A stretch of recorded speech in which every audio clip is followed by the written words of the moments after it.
ఎవరైతే అందరినీ ఆకర్షిస్తాడు. కృష్ణ తాలూకా పేరు అర్థమే one who is all attractive, అందరినీ ఆకర్షిస్తారు.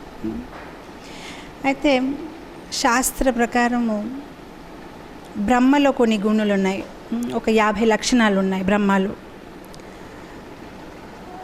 అలానే బ్రహ్మకైనా శివుడిలో ఇంకా కొన్ని గుణాలు ఎక్కువ ఉన్నాయి. సాధారణ మానవుల్లో కూడా ఆ గుణాలు ఉంటాయి. బ్రహ్మలో ఉన్న గుణాలు మానవులో ఉన్నా కూడా అది తక్కువ మాత్రలో ఉంటాయి.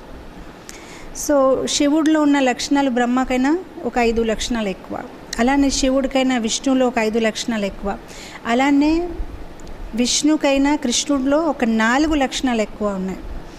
అదేంటంటే లీలామాధురి, వేణుమాధురి, రూపమాధురి మరియు భక్తమాధురి. వేణుమాధురి అంటే తను ఎలా అయితే వేణు వాహిస్తారు, కృష్ణ రూపంలోనే ఆయన ఇలా వేణు వాహించడం, భక్తుల్ని ఆకర్షించడం. అలానే రూపమాధురి, కృష్ణుడు ఒక రూపము ఎంత అద్భుతంగా ఉంటుందంటే తన రూపంకి మోహితమైపోతారు. మనం భాగవతంలో, కృష్ణలీలలో, గోపాల్ చంపులో, ఆనంద బృందావన్ చంపులో మనం చదువుతాము ఎలా భగవంతుడు గోకుల్లో బొంగరిస్తూ ఉంటే ఒకనప్పుడు తన ఒక ప్రతిబింబం నెలపైన చూస్తే తనే మోహితుడైపోయారు. ఇంత అందంగా ఎవరున్నారు అని అలా ఉండిపోయారు కొంతసేపు. సో అంత అందంగా ఉంటారు భగవంతుడు. సో రూపమాధురి, వేణుమాధురి. అలానే భక్తమాధురి, కృష్ణుడి తాలూకా భక్తులు ఒక లిస్ట్ చూస్తే అద్భుతమైన భక్తులు. బ్రాహ్మణాల భార్యలు, నాగపత్నిలు, కూబ్జా, రకరకాలుగా విశిష్టమైన భక్తులు. అలానే భగవంతుడి తాలూకా లీలా మాధురి, కృష్ణ రూపంలో ఆయన చేసిన లీలలు కూడా చాలా మధురంగా ఉన్నాయి, చాలా అద్భుతంగా ఉన్నాయి. భగవంతుడు అంటే కొన్ని కాన్సెప్ట్స్ మన మైండ్లో సెట్ అయిపోయింది. భగవంతుడు అంటే ఎవరైతే సర్వశక్తివంతుడు, ఎవరైతే చాలా బుద్ధిమంతుడు, ఎవరికైతే చాలా ఎక్కువ బలం ఉంది కనుక అతను ఎవరిని భయపడడు, ఎవరైతే ఎప్పుడు సంతృప్తిగా ఉంటాడు, తను సంతోషపరచడానికి, తను ఆనందంగా ఉండడానికి తనకి ఇతరుల అవసరం ఉండదు. మనం ఈరోజు ఆనందంగా ఉండాలంటే మనకెవరో కావాలి తోడ, లేదంటే మనం ఆనందంగా ఉండలేము. ఒక కొత్త బట్టలు కొనినా కూడా ఎవరో కావాలి అప్రిషియేట్ చేయడానికి. ఊరికే అది వేసుకొని మనం రూమ్లో తిరిగేసి ఆనందపడలేము.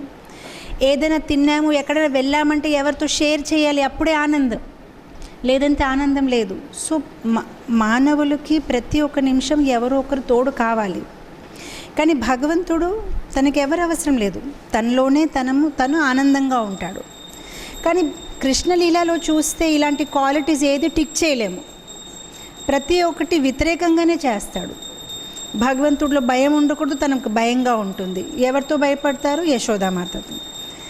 భగవంతుడికి ఆకలి ఉండకూడదు, ఆకలి వేస్తుంది. భగవంతుడు ఏడవకూడదు, ఏడుస్తాడు. అన్నీ వ్యతిరేకంగా ఉన్నాయి. సో ఈ ఒక అద్భుతమైన లీల శ్రీమద్ భాగవతంలో సుఖదేవ్ గోస్వామి చాలా చక్కగా వివరించారు. ఆయన ఇలా మొదలు పెడుతున్నారు. నాతో పాటు మీరందరూ ఈ శ్లోక ఒకటి ఉచ్చారణ చేద్దాము. ఏకదా గృహదాశీషు యశోదానందగేహిని కర్మాంతర నియుక్తాసు నిర్మామంతా స్వయం దధి. సో సుఖదేవ్ గోస్వామి మొదలు పెట్టినారు ఈ శ్లోకము. ఏకదా, ఈ దామోదర్ లీల ఏదైతే మనం ఈరోజు చర్చిస్తున్నామో అది చాలా చిన్న వయసులో అయిన లీల. గోపాల్ చంపులో జీవగోస్వామి ఎక్స్ప్లెయిన్ చేస్తారు ఎలా పుట్టిన నుంచి 5 years వరకు దానికి కుమార్ అవస్థ అంటారు. మళ్ళీ 5 years నుంచి 10 years వరకు పౌగండ అంటారు. మళ్ళీ 11 నుంచి 15కి కిషోర్ అంటారు. అండ్ మళ్ళీ 16 తర్వాత యౌవనం అంటారు. సో భగవంతుడు పుట్టినప్పటి నుంచి 3 సంవత్సరాలు వరకు ఈ కుమార లీలలో ఉన్నారు. సో ఈ కుమార్ ఒక అవస్థలో ఉన్నప్పుడు ఆయన పూతనాన్ని చంపారు, సక్తాసుని చంపారు, త్రినివర్తాన్ని చంపారు. అండ్ తర్వాత అక్కడి నుంచి మళ్ళీ ఆయన గోకుల్ మహావన్ వదిలేసి వేరే చోటుకి వెళ్ళిపోయారు. క్రమంలో ఎలా ఉందంటే ఫస్ట్ ఆయన మథురలో ఆవిర్భావిస్తారు, మథుర నుంచి గోకుల్ మహావన్కి వెళ్తారు. గోకుల్ మహావన్లో ఆయన 3 సంవత్సరాలు 4 నెలల వరకు అక్కడే ఉంటారు. చివరి తృణవర్తన్ చంపేసిన తర్వాత అక్కడి నుంచి ఛటికర అనే ఒక ప్రదేశానికి వెళ్తారు. మళ్ళీ ఛటికరలో కూడా 3 సంవత్సరాలు ఉంటారు, 3 సంవత్సరాలు 4 నెలలు. మళ్ళీ ఛటికర నుంచి దిగ్ అనే ఒక ప్రదేశానికి వెళ్తారు. మళ్ళీ దిగ్ నుంచి కామ్యవాన్ అనే ఒక ప్రదేశానికి వెళ్తారు. మళ్ళీ కామ్యవాన్ నుంచి వృందావన్కి వస్తారు. మళ్ళీ వృందావన్ నుంచి మళ్ళీ మథురాకి వెళ్తారు అక్రూర్తోనే. మళ్ళీ ఎప్పుడు తిరిగి రారు. అక్కడ నుంచి మథుర వెళ్ళిపోతారు, మళ్ళీ మథుర నుంచి ద్వారకా వెళ్ళిపోతారు.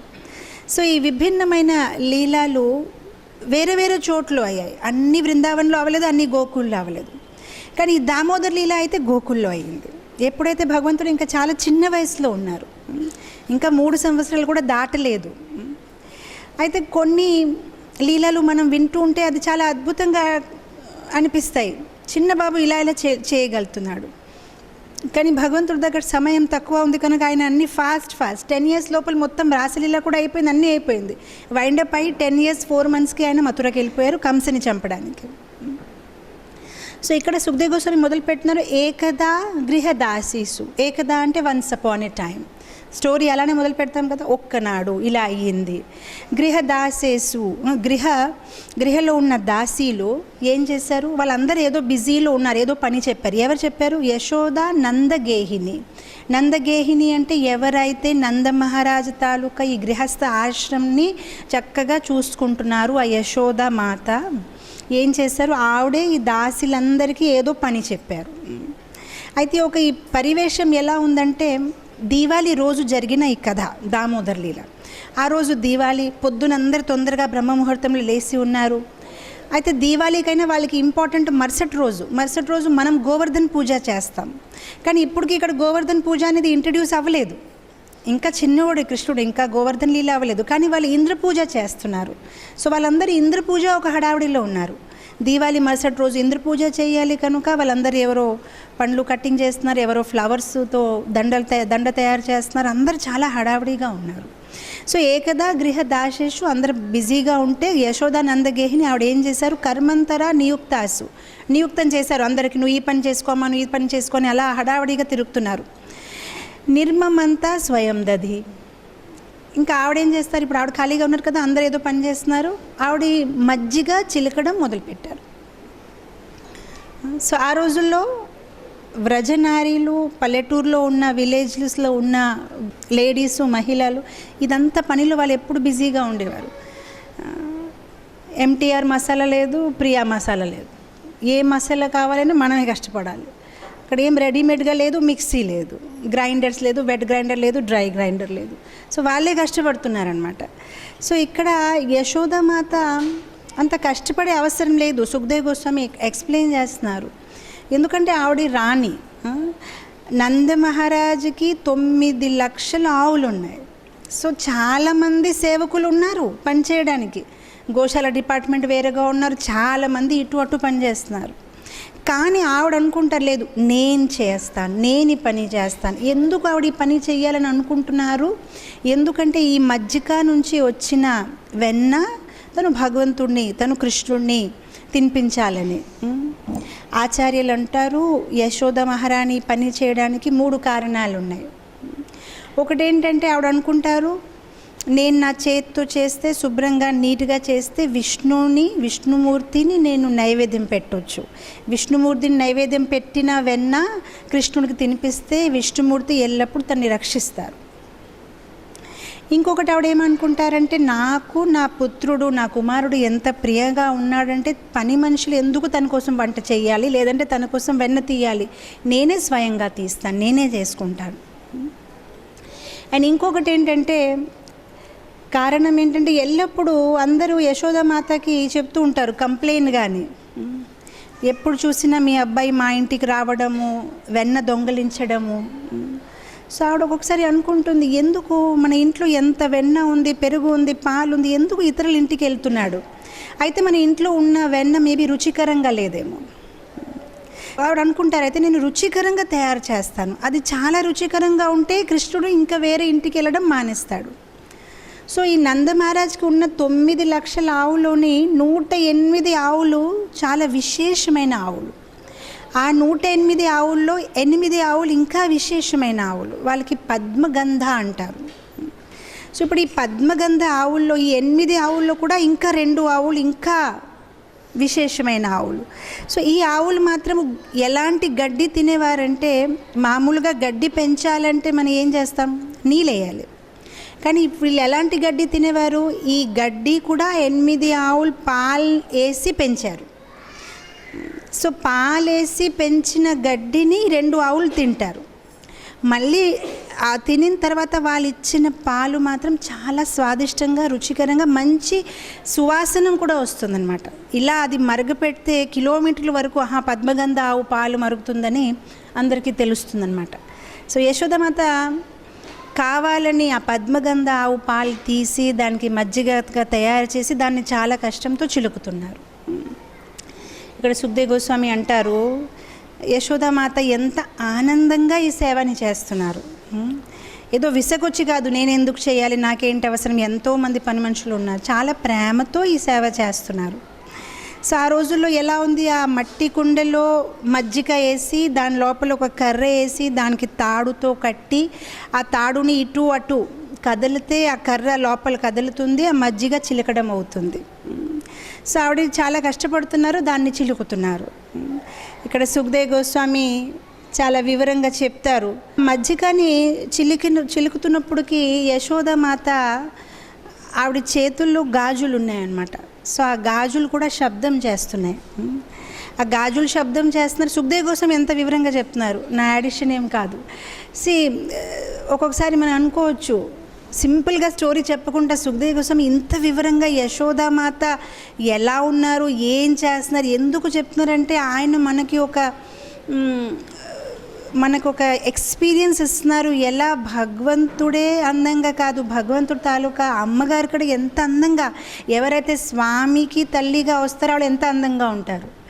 సో ఆవిడ ఎంత ప్రేమతో చేస్తున్నారు సేవ. ఆవిడేదో పాటలు పాడుతున్నారు. ఆ రోజుల్లో సినిమా లేదు, సినిమా పాటలు కాదు, ఆవిడే రచించిన పాట. ఆవిడ ఏ పాట రచించారు, ఏదైతే కృష్ణలీల ఇప్పుడు వరకు జరిగాయి, అయితే సక్తాసుని చంపడం అయినా, లేదా త్రినవర్త అయినా, లేదంటే పూతన అయినా, లేదంటే ఆయన అలా వెన్న దొంగిలించడం, అలా ఆడుకోవడం, అన్నీ ఆ లీలలే ఆవిడ పాటల్లో పాడుతున్నారనమాట. అది వినడానికి చాలా బాగుంది. సో బ్యాక్గ్రౌండ్ మ్యూజిక్ ఎవరు ఇస్తున్నారు, గాజులు. ఆ గాజులు కదులుతున్నాయి, ఆవిడ కాలు మీద వేసిన పట్టిల్లో ఉన్న మువ్వులు కూడా అలా వేలాడుతున్నాయి, ఆవిడ తన చెవుల్లో వేసుకున్న జుమ్కాలు కూడా వేలాడుతున్నాయి. సో ఒకేసారి అన్నీ శబ్దం చేస్తున్నాయి అన్నమాట. అండ్ అది బ్యాక్గ్రౌండ్ మ్యూజిక్, అది కూడా యశోదామాతతో పాడినట్లు ఉందన్నమాట. సో చక్కగా యశోదామాత పాడుతున్నారు. సుఖదేవ్ గోస్వామి వివరంగా చెప్తున్నారు, యశోదామాత కన్న బొమ్మలు చాలా బాగున్నాయి. ఆవిడ చక్కని పసుపు రంగు చీర వేసుకున్నారు. యశోదామాత కొంచెం లావుగా ఉన్నారు. ఆవిడ మరీ తెల్లగా కాదు, నల్లగా కాదు, అలాంటి కాంప్లెక్షన్లో ఉన్నారు. అండ్ జుట్టులో మాలతి పువ్వులు వేసుకున్నారు. అండ్ అలా ఆవిడ అది చిలుకుతూ ఉంటే ఆ మాలతి పువ్వులు కూడా జుట్టు నుంచి కిందకి పడిపోయాయి అన్నమాట, కాలు మీద, యశోదామాత కాలు మీద. సో వైష్ణవాచార్యులు అంటున్నారనమాట, ఆ మాలతి పువ్వులు మనసులో అనుకుంటున్నారు, ఈ యశోదామాత భగవంతుడికి అంత చక్కగా సేవని అందిస్తున్నారు, ఎంత మంచి భక్తురాలు. అలాంటి భక్తురాలు నెత్తి మీద కాదు, కాలు దగ్గర మనం ఉండాలి, నెత్తి మీద ఏం చేసుకుంటున్నాము అని కాలు మీద పడిపోతున్నాయి. సో ఇలాంటి దృశ్యం ఉంది. ఆవిడ చాలా చక్కగా పాటలు పాడుతున్నారు. అండ్ ఎవరైతే ప్రాంగణంలో బయట అందరు పని చేస్తున్నారో వాళ్ళందరూ కూడా ఆనందిస్తున్నారు. యశోదామాత పాడుతూ ఉంటే విని వాళ్ళు ఆనందిస్తున్నారు. సో ఈ ఒక దృశ్యం ఉంది. కృష్ణుడు అక్కడ లేడు, పడుకొనే ఉన్నాడు. సుఖదేవ్ గోస్వామి అంటారు, భగవంతుడు పడుకొని ఉంటే కమల్ పువ్వులా కనిపిస్తారనమాట. సో భగవంతుడు వాళ్ళు పడుకొని ఉన్నారు. అందు గురించి యశోదామాత కావాలని కొంచెం బయటికి వెళ్ళి ప్రాంగణంలో చేసుకుంటున్నారు. శబ్దం అయితే తను ఏదైనా డిస్టర్బ్ అవుతాడని. అండ్ సాధారణంగా కృష్ణుడు లేచిన తర్వాత యశోదామాత ఎటువంటి పని చేయలేరు, ఎందుకంటే అస్తమానం తను ఏదో ఒకటి అడుగుతూ ఉంటాడు, పెంకితనం చేస్తూ ఉంటాడు. సో కావాలని ఇంకా తొందరగా లేచి చేసుకుంటున్నారు పని, కృష్ణుడికి ఎటువంటి డిస్టర్బ్ అవ్వకుండా, ఆవిడ సేవలో ఎటువంటి డిస్టర్బెన్స్ రాకుండా. సో ఇది ఇలా పాటలు జరుగుతూ ఉంటే పక్క గదిలో ఉన్న కృష్ణుడు లేచిపోతాడు.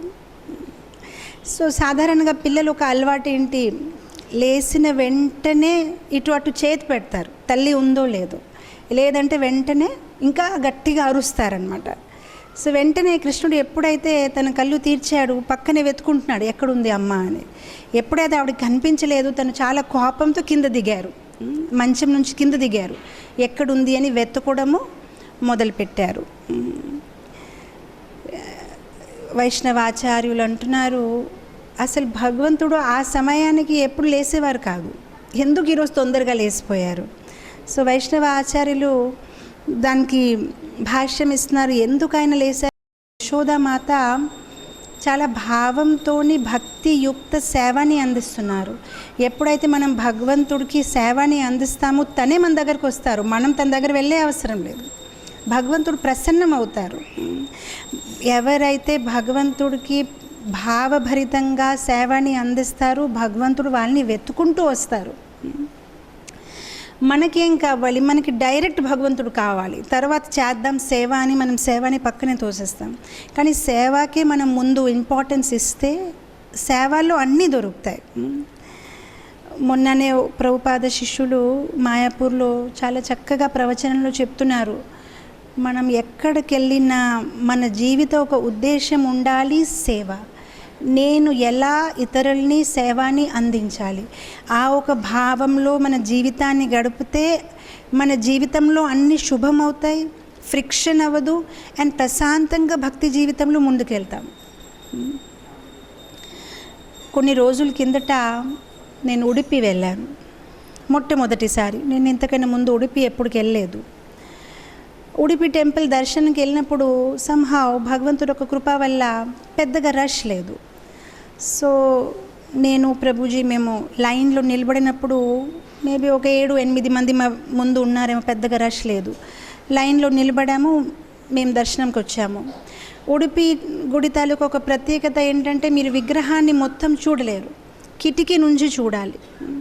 దానికి ఒక పెద్ద కథ ఉంది, అది షార్ట్లో చెప్తాను. ఎలా ఒక కనకదాస్ అని ఒక భక్తుడు భగవంతుడిని చూడాలని అనుకున్నప్పటికీ పూజారీలు తనకి చూడడానికి అలౌ చేయలేదు, ఎందుకంటే తను నీచ జాతికి చెందినవాడు. సో తను ఏం చేసేవాడు, గుడి వెనక ఉన్న గోడకి చిన్న క్రాక్ ఉండేది, ఆ క్రాక్ లోపల నుంచి భగవంతుడికి చూడడానికి ప్రయత్నించేవాడు. సో భగవంతుడు తన భక్తికి సంతోషపడి విగ్రహం మొత్తము తిరిగిపోయింది. సో అటు కనకదాస్ చూడినట్లు విగ్రహమే తిరిగిపోయింది. సో విగ్రహం అలా తిరిగిపోతే అక్కడ వాళ్ళు కిటికీలాగా తయారు చేసి అది కనకదాస్ కిటికీ అంటారు. సో ఇప్పుడు ఎవరైనా చూడాలనుకుంటే అక్కడి నుంచే చూడాలి, ఇంకా మనం విగ్రహం చూడడానికి లేదు, ఎప్పుడు చూడలేము. లోపల పూజారియే ఏదో డోర్ నుంచి వెళ్తాడు, పూజ చేస్తాడు, బయటికి వచ్చేస్తారు. మనం కావాలంటే కిటికీ నుంచి చూడాలి. సో చాలా ఆనందంగా ఉంది. కాకపోతే మనం ప్రతిరోజు వెళ్ళాం కదా ఉడిపి, ఎప్పుడో ఒకసారి అవకాశం వస్తుందని నేను మళ్ళీ లైన్లో నిలబడుతున్నాను, దర్శనం చేస్తున్నాను, మళ్ళీ లైన్లో నిలబడుతున్నాను, దర్శనం చేస్తున్నాను. పక్కనే సెక్యూరిటీ గార్డ్ ఉన్నాడు, తను ఇరిటేషన్ అయిపోతున్నాడు ఎన్నిసారి వస్తారని. అయితే మనకి తిలకు కంటి ఉంటే మనం ప్రపంచంలో ఎక్కడికి వెళ్ళినా మనకి హరే కృష్ణాయ పేరు, అందరు హరే కృష్ణాయ పిలుస్తారు. అయితే ఆ పూజారి నా మీద కోపంతో ఆ కిటికీ మీద కొడుతున్నాడు, ఇలా కొట్టి హరే కృష్ణ హరే కృష్ణ అంటే మూవ్ అవ్వండి, ఇంకెంతసేపు నిలబడతారు, అయిపోయింది కదా, ఇంకెన్నిసారి దర్శనం చేస్తారు. సరే తను ఇంకా ఇరిటేట్ అవుతున్నాను, ఇంకెందుకని నేను కూర్చున్నాను. కూర్చున్నప్పటికీ ఎవరో టెంపుల్ తుడుస్తున్నారు జాడుతోనే.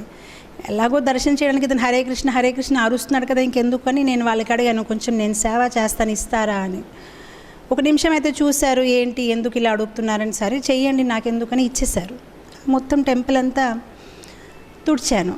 తుడిచిన తర్వాత అక్కడ తడిగొట్టి పెట్టాలని సిస్టమ్ లేదు, ఎందుకంటే ఆ ఉడిపి టెంపుల్ మొత్తం గోడ మీద దీపాలు ఉన్నాయి, వాళ్ళు నెయ్యి వేస్తూ ఉంటారు, దీపాలు వెలిగిస్తూ ఉంటారు.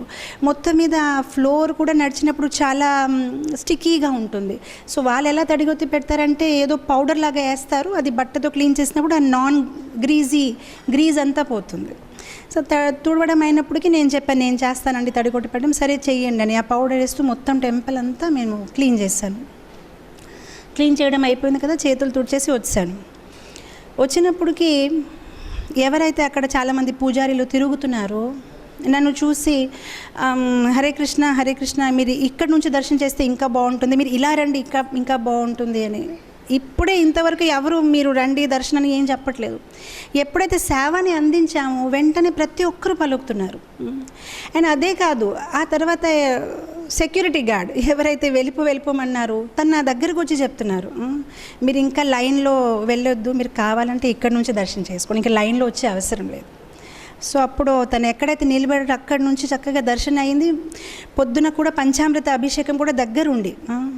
సో మనం ఏం చేసాము అక్కడ, మనం ఏం పెద్ద డొనేషన్స్ ఇవ్వలేదు, పెద్ద రిక్వెస్ట్ లేదంటే మన ఇంట్రడక్షన్ ఏమి ఇవ్వలేదు. సేవ అందించిన వెంటనే ప్రతి ఒక్కరు ఎంత ఆనందంతోనే, వాళ్ళకి నేనెవరు తెలియదు, నాకు వాళ్ళెవరు తెలియదు. అండ్ సేవతో ఇంకా సేవ దొరికింది. ఇంకొతను అయితే చిన్న బకెట్లోని ఆయిల్ తీసుకొని చిన్న గ్లాస్తో పోస్తున్నారు దీపం మీద. తను కూడా నా దగ్గర వచ్చి మీరు వేస్తారా అని. సో మొత్తం టెంపుల్ అంతా దీపంకి నెయ్యి వేసే అవకాశం దొరికింది. సో వెంటనే అదంతా కంప్లీట్ చేసి మంగళాదర్శనం కంప్లీట్ చేసి ఎంత ఆనందంగా అయ్యింది, వెరీ హ్యాపీ. సో అప్పుడు నేను అనుకున్నాను, మొన్నే ఆ క్లాస్ విన్నాను, సేవ చేయాలి, సేవ చేస్తే భగవంతుడే పిలుస్తారు, భగవంతుడే మన దగ్గరకు వస్తారు.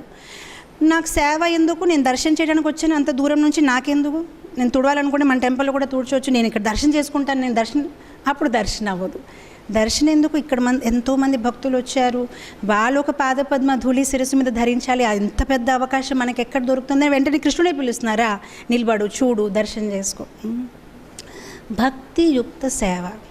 మనం సేవకి విలువ ఇవ్వము, సేవతోనే అన్ని భక్తి జీవితం అనేది మొదలవుతుంది. అండ్ సాయంత్రం ఏదో పూజలోనే వాళ్ళు ఉత్సవ విగ్రహాన్ని తీస్తారు. ఉత్సవ విగ్రహాన్ని తీసేసి ఆ స్వామీజీ అక్కడ చామర్ చేస్తారు 2 చేతులతో. సాయంత్రం ఆ పూజ చేసినప్పటికీ మనసులో ఒక తప్పు ఆలోచన వచ్చింది. అతను అలా చామర్ చేస్తూ ఉంటే, చాలా గొప్ప స్వామీజీ, పెద్ద స్వామీజీ, చామరు అంత క్లీన్గా లేదు. నాకు ఒక నిమిషం వచ్చింది, ప్రభుపాద్కి టెంపుల్ ఇస్తూ ఉంటే, ఇస్కాన్కి టెంపుల్ ఇచ్చి ఉంటే ప్రభుపాద్ ఏదో చేసేవారు, ఎందుకు ఓన్లీ పూజ ఎందుకు, ఆయన అయితే వెంటనే ప్రవచనాలు ఏదేదో అని వెంటనే ఒక తప్పు ఆలోచన. అక్కడ మనం వెళ్ళి ఎవరికైనా బోధనాలు ఇవ్వడానికి ఇవ్వలేదు, మనకు అది అవసరం లేదు, మనం ఎందుకు వచ్చాం అంతవరకే మనం ఉండాలి. ఎప్పుడైతే ఆలోచన వచ్చింది, ప్రభుపాద్, వెంటనే అనుకున్నాను, మన గురు మన దగ్గర, మనం ఇక్కడ ఎలాంటి ఆలోచన రాకూడదు అని సాయంత్రం దర్శనం అయింది, అంతే వెళ్ళిపోయాను. మరుసటి రోజు పొద్దున్న నా ఫోన్ అలారం పని చేయలేదు, నేను మంగళహారతి మిస్ అయిపోయాను. అప్పుడు వెంటనే అనుకున్నాను, అయిపోయింది, వైష్ణవ అపరాధ్, వెంటనే దూరం. అవసరం ఏంటి, తను ఏం చేస్తున్నారు, ప్రభుపాద్కి ఇస్తే ఇంకా అవసరం లేదు. మనకి ఎప్పుడు ఎక్కడ వెళ్ళినా మన గురువే గొప్పగా కనిపిస్తారు, కానీ ప్రతి ఒక్కరికి మనం సమానంగా గౌరవం ఇవ్వాలి, ఒక నిమిషం కోసం కూడా ఆలోచన రాకూడదు. మరుసటి రోజే ఆ రియాక్షన్ వచ్చేసింది. అలారమే రింగ్ అవ్వలేదు, 5:30కి అలారం రింగ్ అయింది. అప్పటికి ఇంకా వెళ్ళినప్పటికీ మంగళాదర్శనం అయిపోయాయి అన్నమాట. సో మనం ఏ ధామంకి వెళ్ళినా ఏదైనా డివోషనల్ సర్వీస్ చేయాలి, భక్తుల్ని విమర్శించినట్టుకు దూరంగా ఉండాలి. మనం ఎక్కడ ఎలా దిగజారిపోతాం మనకే తెలియదు. ఇక్కడ యశోదమాత ఏం చేస్తున్నారు, చాలా చక్కగా భగవంతుడిని సేవని అందిస్తున్నారు. తను చూస్తున్నారో లేదో నేను తన కోసం కష్టపడుతున్నాను కాదు, తన కోసం ఆవిడ భక్తితో చేస్తున్నారు. సో కృష్ణుడు వెంటనే వచ్చి చూస్తున్నారనమాట, గట్టిగా ఏడవడం మొదలుపెట్టారు, అని చిన్నపిల్లలు ఎలా ఏడుస్తారు అని. అయితే యశోదామాత కృష్ణుడు ఇలా నడిచి వస్తూ ఉంటే యశోదామాత కృష్ణుడి వైపు చూసి చిన్న స్మైల్ ఇచ్చారు, కానీ గొప్పగా కృష్ణుడు వచ్చాడని రన్నింగ్ చేయలేదు. సో పిల్లలకి ఫస్ట్ ఆఫ్ ఆల్ ఇంపార్టెన్స్ కావాలి, వెంటనే ఆ సెంటర్ ఆఫ్ అట్రాక్షన్ ఆ ఇంపార్టెన్స్ ఇస్తేనే వాళ్ళకి హ్యాపీ ఫీల్ అవుతుంది. ఇంకా గట్టిగా ఏడుస్తున్నాడు, కానీ యశోదామాత ఊరికే చూస్తున్నారు, ఏమైంది, వచ్చాడు అని. ఆవిడ బిజీగా ఉన్నారు. ఇప్పుడు వెంటనే కృష్ణుడు ఏం చేస్తాడు, ఆ కర్ర దేంతో అయితే మజ్జిగ చిలుకుతున్నారు ఆ కర్రని పట్టుకొని ఆపేస్తాడనమాట. సో ఆపించినప్పటికి ఇంకా యశోదామాత పని చేయలేరు. సో అప్పుడు కృష్ణుడు నాకు చాలా ఆకలిగా ఉంది అని చెప్పి యశోదామాత ఒళ్ళో కూర్చొని పాలు తాగడం మొదలు పెడతారు. అప్పుడు యశోదామాత చాలా ఆనందంతో అనుకుంటారు, అయితే కృష్ణుడికి ఇప్పుడు కొంచెం బలవంతుడిగా తయారయ్యాడు, ఇంత చిన్న వయసులో కూడా ఎంత చక్కగా కర్రని పట్టుకున్నాడు, అయితే బలవంతుడే కాదు బుద్ధిమంతుడిగా కూడా తయారయ్యాడు, తనకి ఎలా తెలిసింది ఇక్కడ పట్టుకుంటే ఇంకా ఏం చేయడానికి లేదు అని యశోదామాత ఆలోచించి చాలా ఆనందంగా కృష్ణుడిని పాలు తాగిపిస్తున్నారనమాట. అయితే వైష్ణవ ఆచార్యాలు చెప్తారు, కృష్ణుడు పాలు తాగినప్పటికీ యశోదామాత స్తనం నుంచి వచ్చిన పాలు కారిపోతున్నాయి. ఎంత కాంపిటీషన్గా అయిపోయిందంటే కృష్ణుడు తాగుతూనే ఉంటున్నారు, పాల ప్రవాహం అలా పడుతూనే అంటే బయట వస్తూనే ఉంటుందన్నమాట. అయితే కృష్ణుడు బొగ్గల నుంచి కూడా పాలు ఇలా జారిపోతుందన్నమాట, తన ఒక పెదవుల నుంచి పాలు జారిపోతూ ఉంటుందన్నమాట. సో చాలా ఆనందమైన దృశ్య. తల్లి పాలు తాగిపిస్తుంది, యశోదమయ్య కృష్ణుడి వైపు చూస్తున్నారు, కృష్ణుడు పాలు తాగుతున్నాడు, చాలా ఆనందంగా ఉంది. అయితే ఇదంతా అయినప్పటికీ యశోదామాతకి ఒకటి గుర్తొచ్చింది, నేను పద్మగంధ ఆవు పాలు పొయ్యి మీద పెట్టాను, నేను కృష్ణుడిని పాలు తాగిపించడానిలో నిమగ్నం అయిపోయి అది మర్చిపోయాను, అది పొంగిపోయి కిందకి పడిపోతుంది అని ఆవిడకి వెంటనే అది గుర్తొచ్చి కృష్ణుడిని తీసుకొని నెల మీద పెట్టి పరిగెత్తుతారనమాట. సో కృష్ణుడు ఇంకా పాలు తాగుతున్నాడు, తాగుతూ మధ్యలో యశోదామాత అలా వదిలేసి వెళ్ళిపోయినప్పటి నుంచి కృష్ణుడు కూడా చాలా కోపం వచ్చేస్తుంది, నన్ను వదిలేసి అలా వెళ్ళిపోవడం ఏంటి అని. సో వైష్ణవాచార్యులు అంటారు, ఆ పాలు ఎందుకు పొంగిపోతుందంటే ఆ పాలు మనసులో అనుకుంటుందన్నమాట, కృష్ణుడు యశోదామాత పాలు మొత్తం తాగేస్తే మళ్ళీ నన్నెవరు తాగుతారు, నా జీవితం ఇంకా వృధా అయిపోయింది, చనిపోతేనే బాగుందని పొంగిపోతుంది. అగ్గి మీద ఇలా పడిపోయి నేను చనిపోతేనే బాగుంది, ఇంకా బ్రతుకు లాభం లేదని. సో యశోదామాత ఎప్పుడైతే పరిగెత్తి వచ్చారు అప్పుడు ఆ పాలు అనుకుంటుందన్నమాట, అయ్యో నా గురించి యశోదామాత భక్తి సేవ చేస్తూ ఆపాను, నేను చాలా తప్పు చేశాను అని మళ్ళీ లోపలికి సరిగ్గా ఉండిపోతుంది, బయటికి రాదనమాట. అయితే ఇది విన్నప్పటికీ మనకి చాలా ఆశ్చర్యంగా ఉంటుంది, ఇదేంటి పాలు ఇలా ఆలోచించడము. అయితే శ్రీల ప్రభుపాద్ ఒక్కనప్పుడు చెప్పారు, గోలోక వృందావన్లో, భూలోక వృందావన్లో కాదు, గోలోక వృందావన్లో ప్రతి ఒక్క వస్తువు కూడా సజీవంగా ఉంటుంది, జాగృతగా ఉంటుంది. అక్కడ ఈ బల్లైనా మైక్ అయినా ప్రతిదీ మాట్లాడుతుంది, ప్రతిదీ సజీవనంగా ఉంది. సో శ్రీల ప్రభుపాది కథ చెప్పేవారు, ఎలా గోలోక వృందావన్లో కూడా యశోదామాత కృష్ణుడి కోసం వంట చేస్తారు, కానీ అక్కడికి ఇక్కడికి తేడా ఏంటంటే అక్కడ వంట చేసినప్పటికీ ఆ బియ్యంతో యశోదామాత మాట్లాడతారు, ఆ బియ్యంని పొయ్యి మీద పెట్టి ఆవిడ బయటికి వెళ్ళి ఏదో పని చేస్తూ ఉంటే యశోదామాత బియ్యంతో మాట్లాడతారు, ఓ బియ్యం నువ్వు ఉడిగిపోయావా అని. అప్పుడు ఆ బియ్యం జవాబు ఇస్తుంది, ఇంకా లేదు టైం పడుతుంది అని. ఇది ఊహిస్తేనే లేడీస్కి ఎంత ఆనందంగా అనిపిస్తుంది, వావ్ అలా అన్నీ అయిపోతే ఎంత బాగుంది, ఏ పని చేయకుండా. సో ఇలా అన్నీ సజీవనంగా ఉంటాయి. ప్రతి ఒక్క జీవు, ప్రతి ఒక్క వస్తువు భగవంతుడికి ఎలా సేవని అందించాలి అని ఆ ఒక ఆలోచనలోనే ఉంటుంది. సో యశోదామాత పొయ్యి నుంచి పాలు తీస్తున్నారు, చాలామందికి ఇది పెద్ద ఆబ్జెక్షన్ అయిపోయింది, స్వామిని సేవని అందిస్తూ మధ్యలో ఎందుకు వెళ్ళిపోవాలి, కృష్ణుడే కదా ఇంపార్టెంట్. కానీ వైష్ణవ ఆచార్యులు అంటున్నారు, కృష్ణుడికైనా కృష్ణుడి సేవ ఇంపార్టెంట్, భగవంతుడికైనా భగవంతుడి తాలూకా సేవ ఇంపార్టెంట్. మన అందరి కథ విని ఉన్నాము, ఎలా అనంత్ అల్వార్కి స్వామి పిలుస్తారు, ఎవరికో కబర్ వేస్తారు, అనంత్ అల్వార్ని పిలవండి మాట్లాడతాను, తను రాడు. ఎందుకు తను రావట్లేదంటే ఏదో దండ తయారు చేస్తున్నాడు.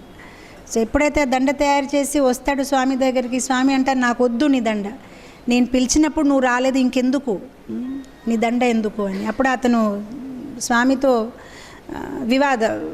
ఆర్గ్యూ చేస్తారు. తను అంటాడు, లేదు మా గురుగారు చెప్పారు, పువ్వులు వాడిపోయిన తర్వాత దానికి దండ చేస్తే లాభం లేదు, ఫ్రెష్గా దాన్ని మొక్క నుంచి తీసుకున్నప్పుడు వెంటనే అది దండ తయారు చేయాలి, మళ్ళీ నేను మీతో వచ్చి మాట్లాడి మళ్ళీ వెళ్ళే వరకు ఆ పువ్వులు పాడైపోతాయి. సో అప్పుడు భగవంతుడు కూడా చాలా కోపంతో, నాకు నీ దండ వద్దు, నువ్వు ఇక్కడ నుంచి వెళ్ళిపో, అసలు నువ్వు వద్దు, నాకు నీ సేవ కూడా వద్దు, నువ్వు ఇక్కడ నుంచి వెళ్ళిపో. అప్పుడు తను భగవంతుడితో ఆర్గ్యూ చేస్తాను, నేను ఎందుకు వెళ్ళిపోవాలి, నువ్వు కూడా ఇక్కడ కిరాయిదార్, నేను కిరాయిదార్, ఇది నీ భూమి కాదు, సో నువ్వు నాకు చెప్పడానికి ఎవరు అని. సో ఇలా ఆర్గ్యుమెంట్ జరుగుతూ ఉంటే అప్పుడు స్వామి అంటారు, సరే నీ దండ వేసుకుంటాను, ఎందుకు నీతో నేను పడలేను, ఇచ్చే దండ ఎక్కడుందని వేసుకుంటారు, మెడలు తను వేసుకుంటారు. సో భగవంతుడికైనా భగవంతుడి తాలూకా సేవ చాలా ముఖ్యం. ఎందుకోసం చేస్తున్నారు సేవ, ఎందుకు చేస్తున్నారు, అది చాలా ఇంపార్టెంట్. మళ్ళీ ఒక్కొక్కసారి మన ఈక్వేషన్ మనం చెక్ చేసుకోవాలి, ఈక్వేషన్ రాంగ్ ఉంటే అప్పుడు సమ్ రాంగ్ వస్తుంది. ఈక్వేషన్ కరెక్ట్గా ఉండాలి. ఆ భగవంతుడిని పక్కనే పెట్టేసి భగవంతుడి సేవ చేస్తున్నామంటే అది భగవంతుడిని ఆనందపరచడానికా, లేదంటే మన కోసం, అది మనం చూసుకోవాలి. లేదంటే పేర ప్రతిష్టాల కోసం, నేమ్ ఫేమ్, నేను ఏదో గొప్ప పొజిషన్లో ఉన్నానని చెయ్యాలి, అప్పుడు అది వేస్ట్. మ్యాథ్స్ ఎగ్జామ్లో ఈక్వేషన్ కరెక్ట్ లేకపోతే మీరు 10 ఏంటి 20 అడిషనల్స్ తీసుకున్నా మీకు చివరిలో 0 వస్తుంది. ఇతను ఎన్ని అడిషనల్స్ తీసుకున్నాడు అంటే తనకి మార్క్స్ వేయడానికి లేదు మ్యాథ్స్లో. ఆర్ట్స్లో వేసిస్తారు అడిషనల్ కౌంట్ చేసి, ఇంకెందుకు కౌంట్ చూడాలి అని అడిషనల్ కౌంట్ చేసి మార్క్స్ వేసిస్తారు. మ్యాథ్స్లో వేయరు. ఈక్వేషన్ కరెక్ట్ ఉండాలి. సో మనం అడిషనల్స్ తీసుకోవచ్చు, అంటే అడిషనల్ సేవాస్ చేసుకోవచ్చు. ప్రాజెక్ట్ తర్వాత ప్రాజెక్ట్, టెంపుల్స్ తర్వాత టెంపుల్స్ కట్టేయచ్చు. కానీ ఆ ఈక్వేషన్లో అది కరెక్ట్గా ఉందా లేదా, మన పేరు కోసం చేస్తున్నామా, భగవంతుడిని సంతోషపరచడానికి చేస్తున్నాము, అది మనం చెక్ చేసుకోవాలి. తర్వాత ప్రాజెక్ట్ పైన ప్రాజెక్ట్ చేసుకోవచ్చు. నా పేరు పెద్దగా అవుతుంది అంటే అప్పుడు ఆ అడిషనల్స్ వేస్ట్. ఎన్ని టెంపుల్స్ కట్టినా వేస్ట్, ఎన్ని పెద్ద పెద్ద ప్రాజెక్ట్స్ చేసినా వేస్ట్. ఈక్వేషన్ కరెక్ట్గా ఉండాలి. సో ఇక్కడ ఈక్వేషన్ కరెక్ట్ ఉంది. యశోదామాతకి ఏం లేదు.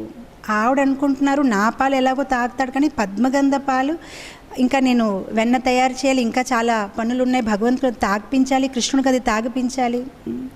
యశోదామాత లీలా చెప్పినప్పుడు అసలు భగవంతుడిని పదమే వాడకూడదు. ఆవిడ ఎప్పుడు భగవంతుడిని అనుకోలేదు, కృష్ణుడి కోసం, కృష్ణుడు తాగుతాడు కదా అని.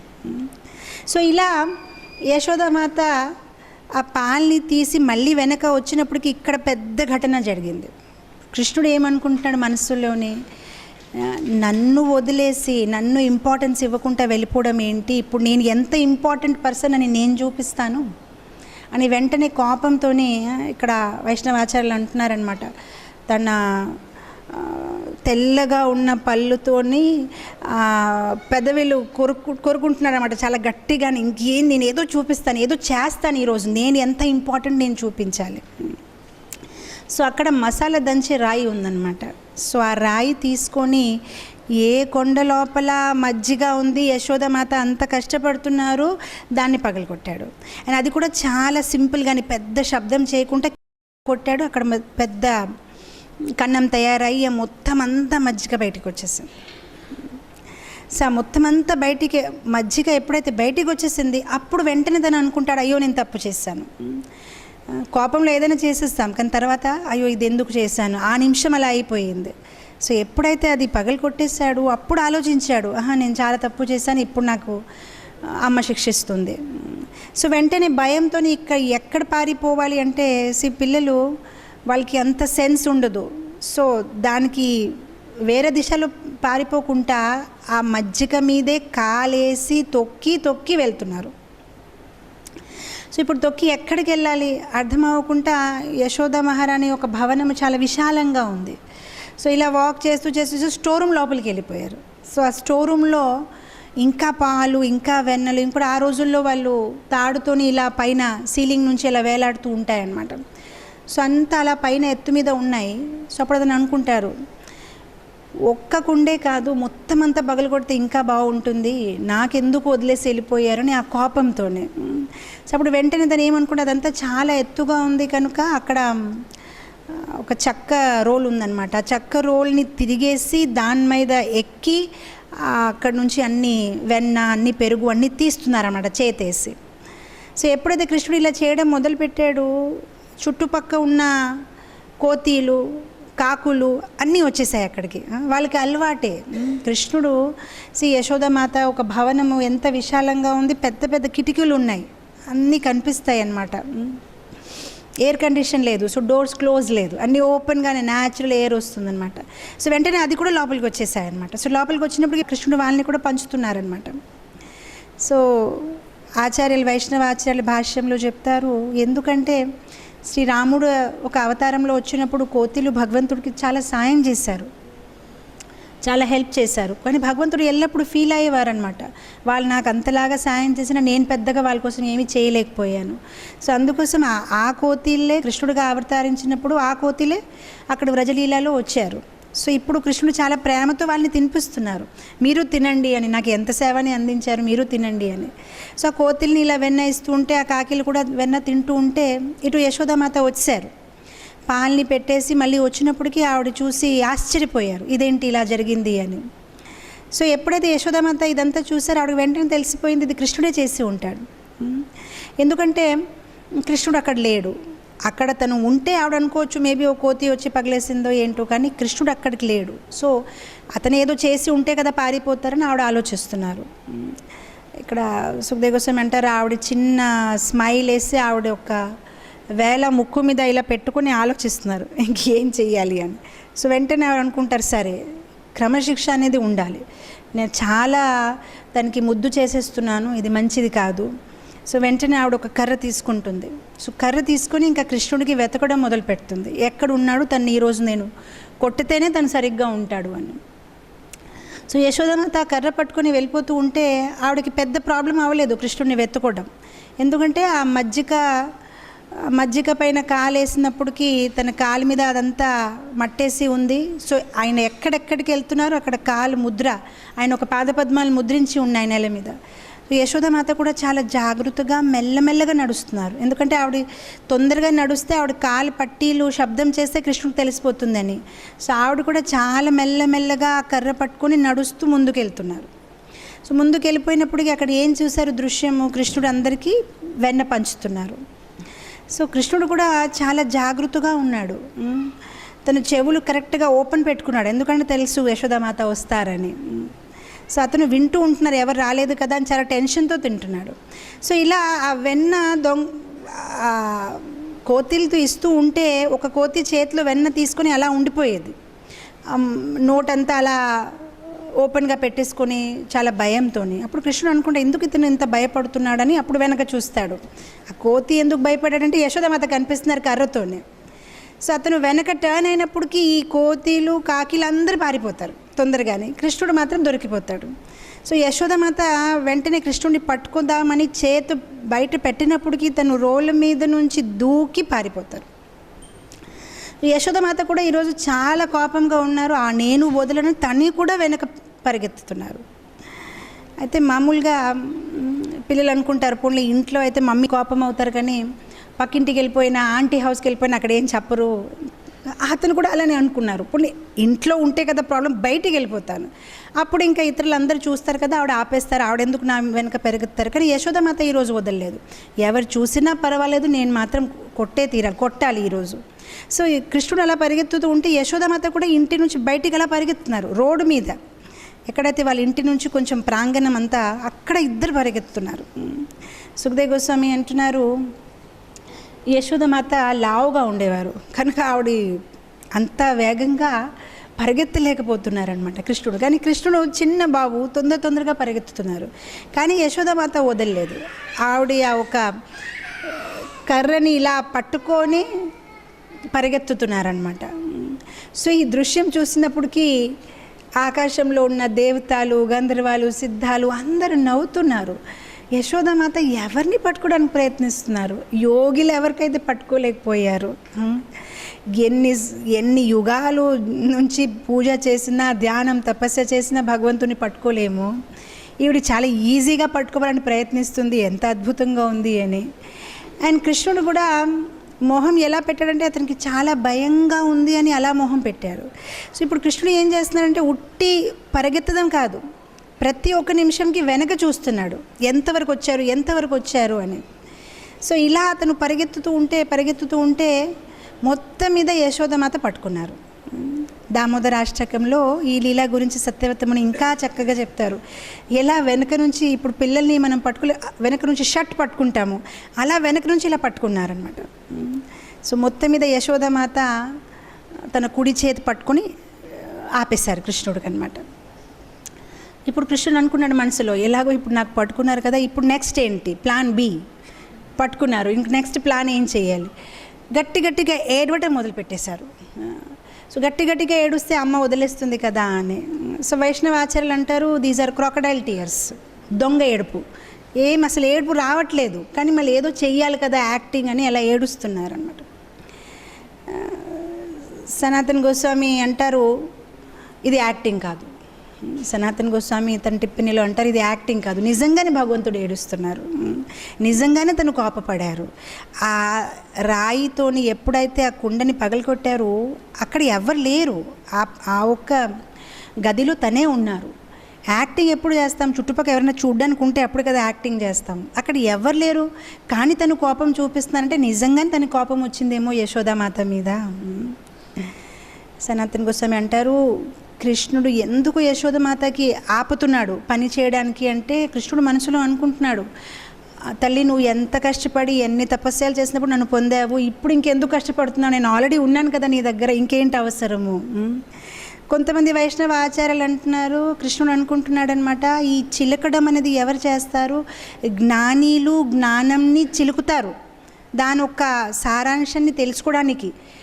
ఈ మొత్తం జ్ఞానం తాలూకా సారాంశం నన్ను పూజించడం, నన్ను ప్రేమించడం నువ్వు ఆల్రెడీ నేర్చుకున్నావు, ఇంకెందుకు నువ్వు కష్టపడతావు. అండ్ కృష్ణుడికి తన తల్లి అంటే చాలా ఇష్టం. ఆవిడ కష్టపడడం లేదంటే ఆవిడ ఏదో పని చేయడము తనకి ఇష్టం లేదు. సుఖదేవ్ గోస్వామి యశోదామాత ఒక రూపం గురించి వివరించినప్పుడు చెప్తున్నారు, ఆవిడ అలసిపోతున్నారు, అంత పని చేసే అలవాటు ఆవిడకి లేదు, ఎప్పుడు అంతలాగా ఆవిడ చెయ్యరు పని.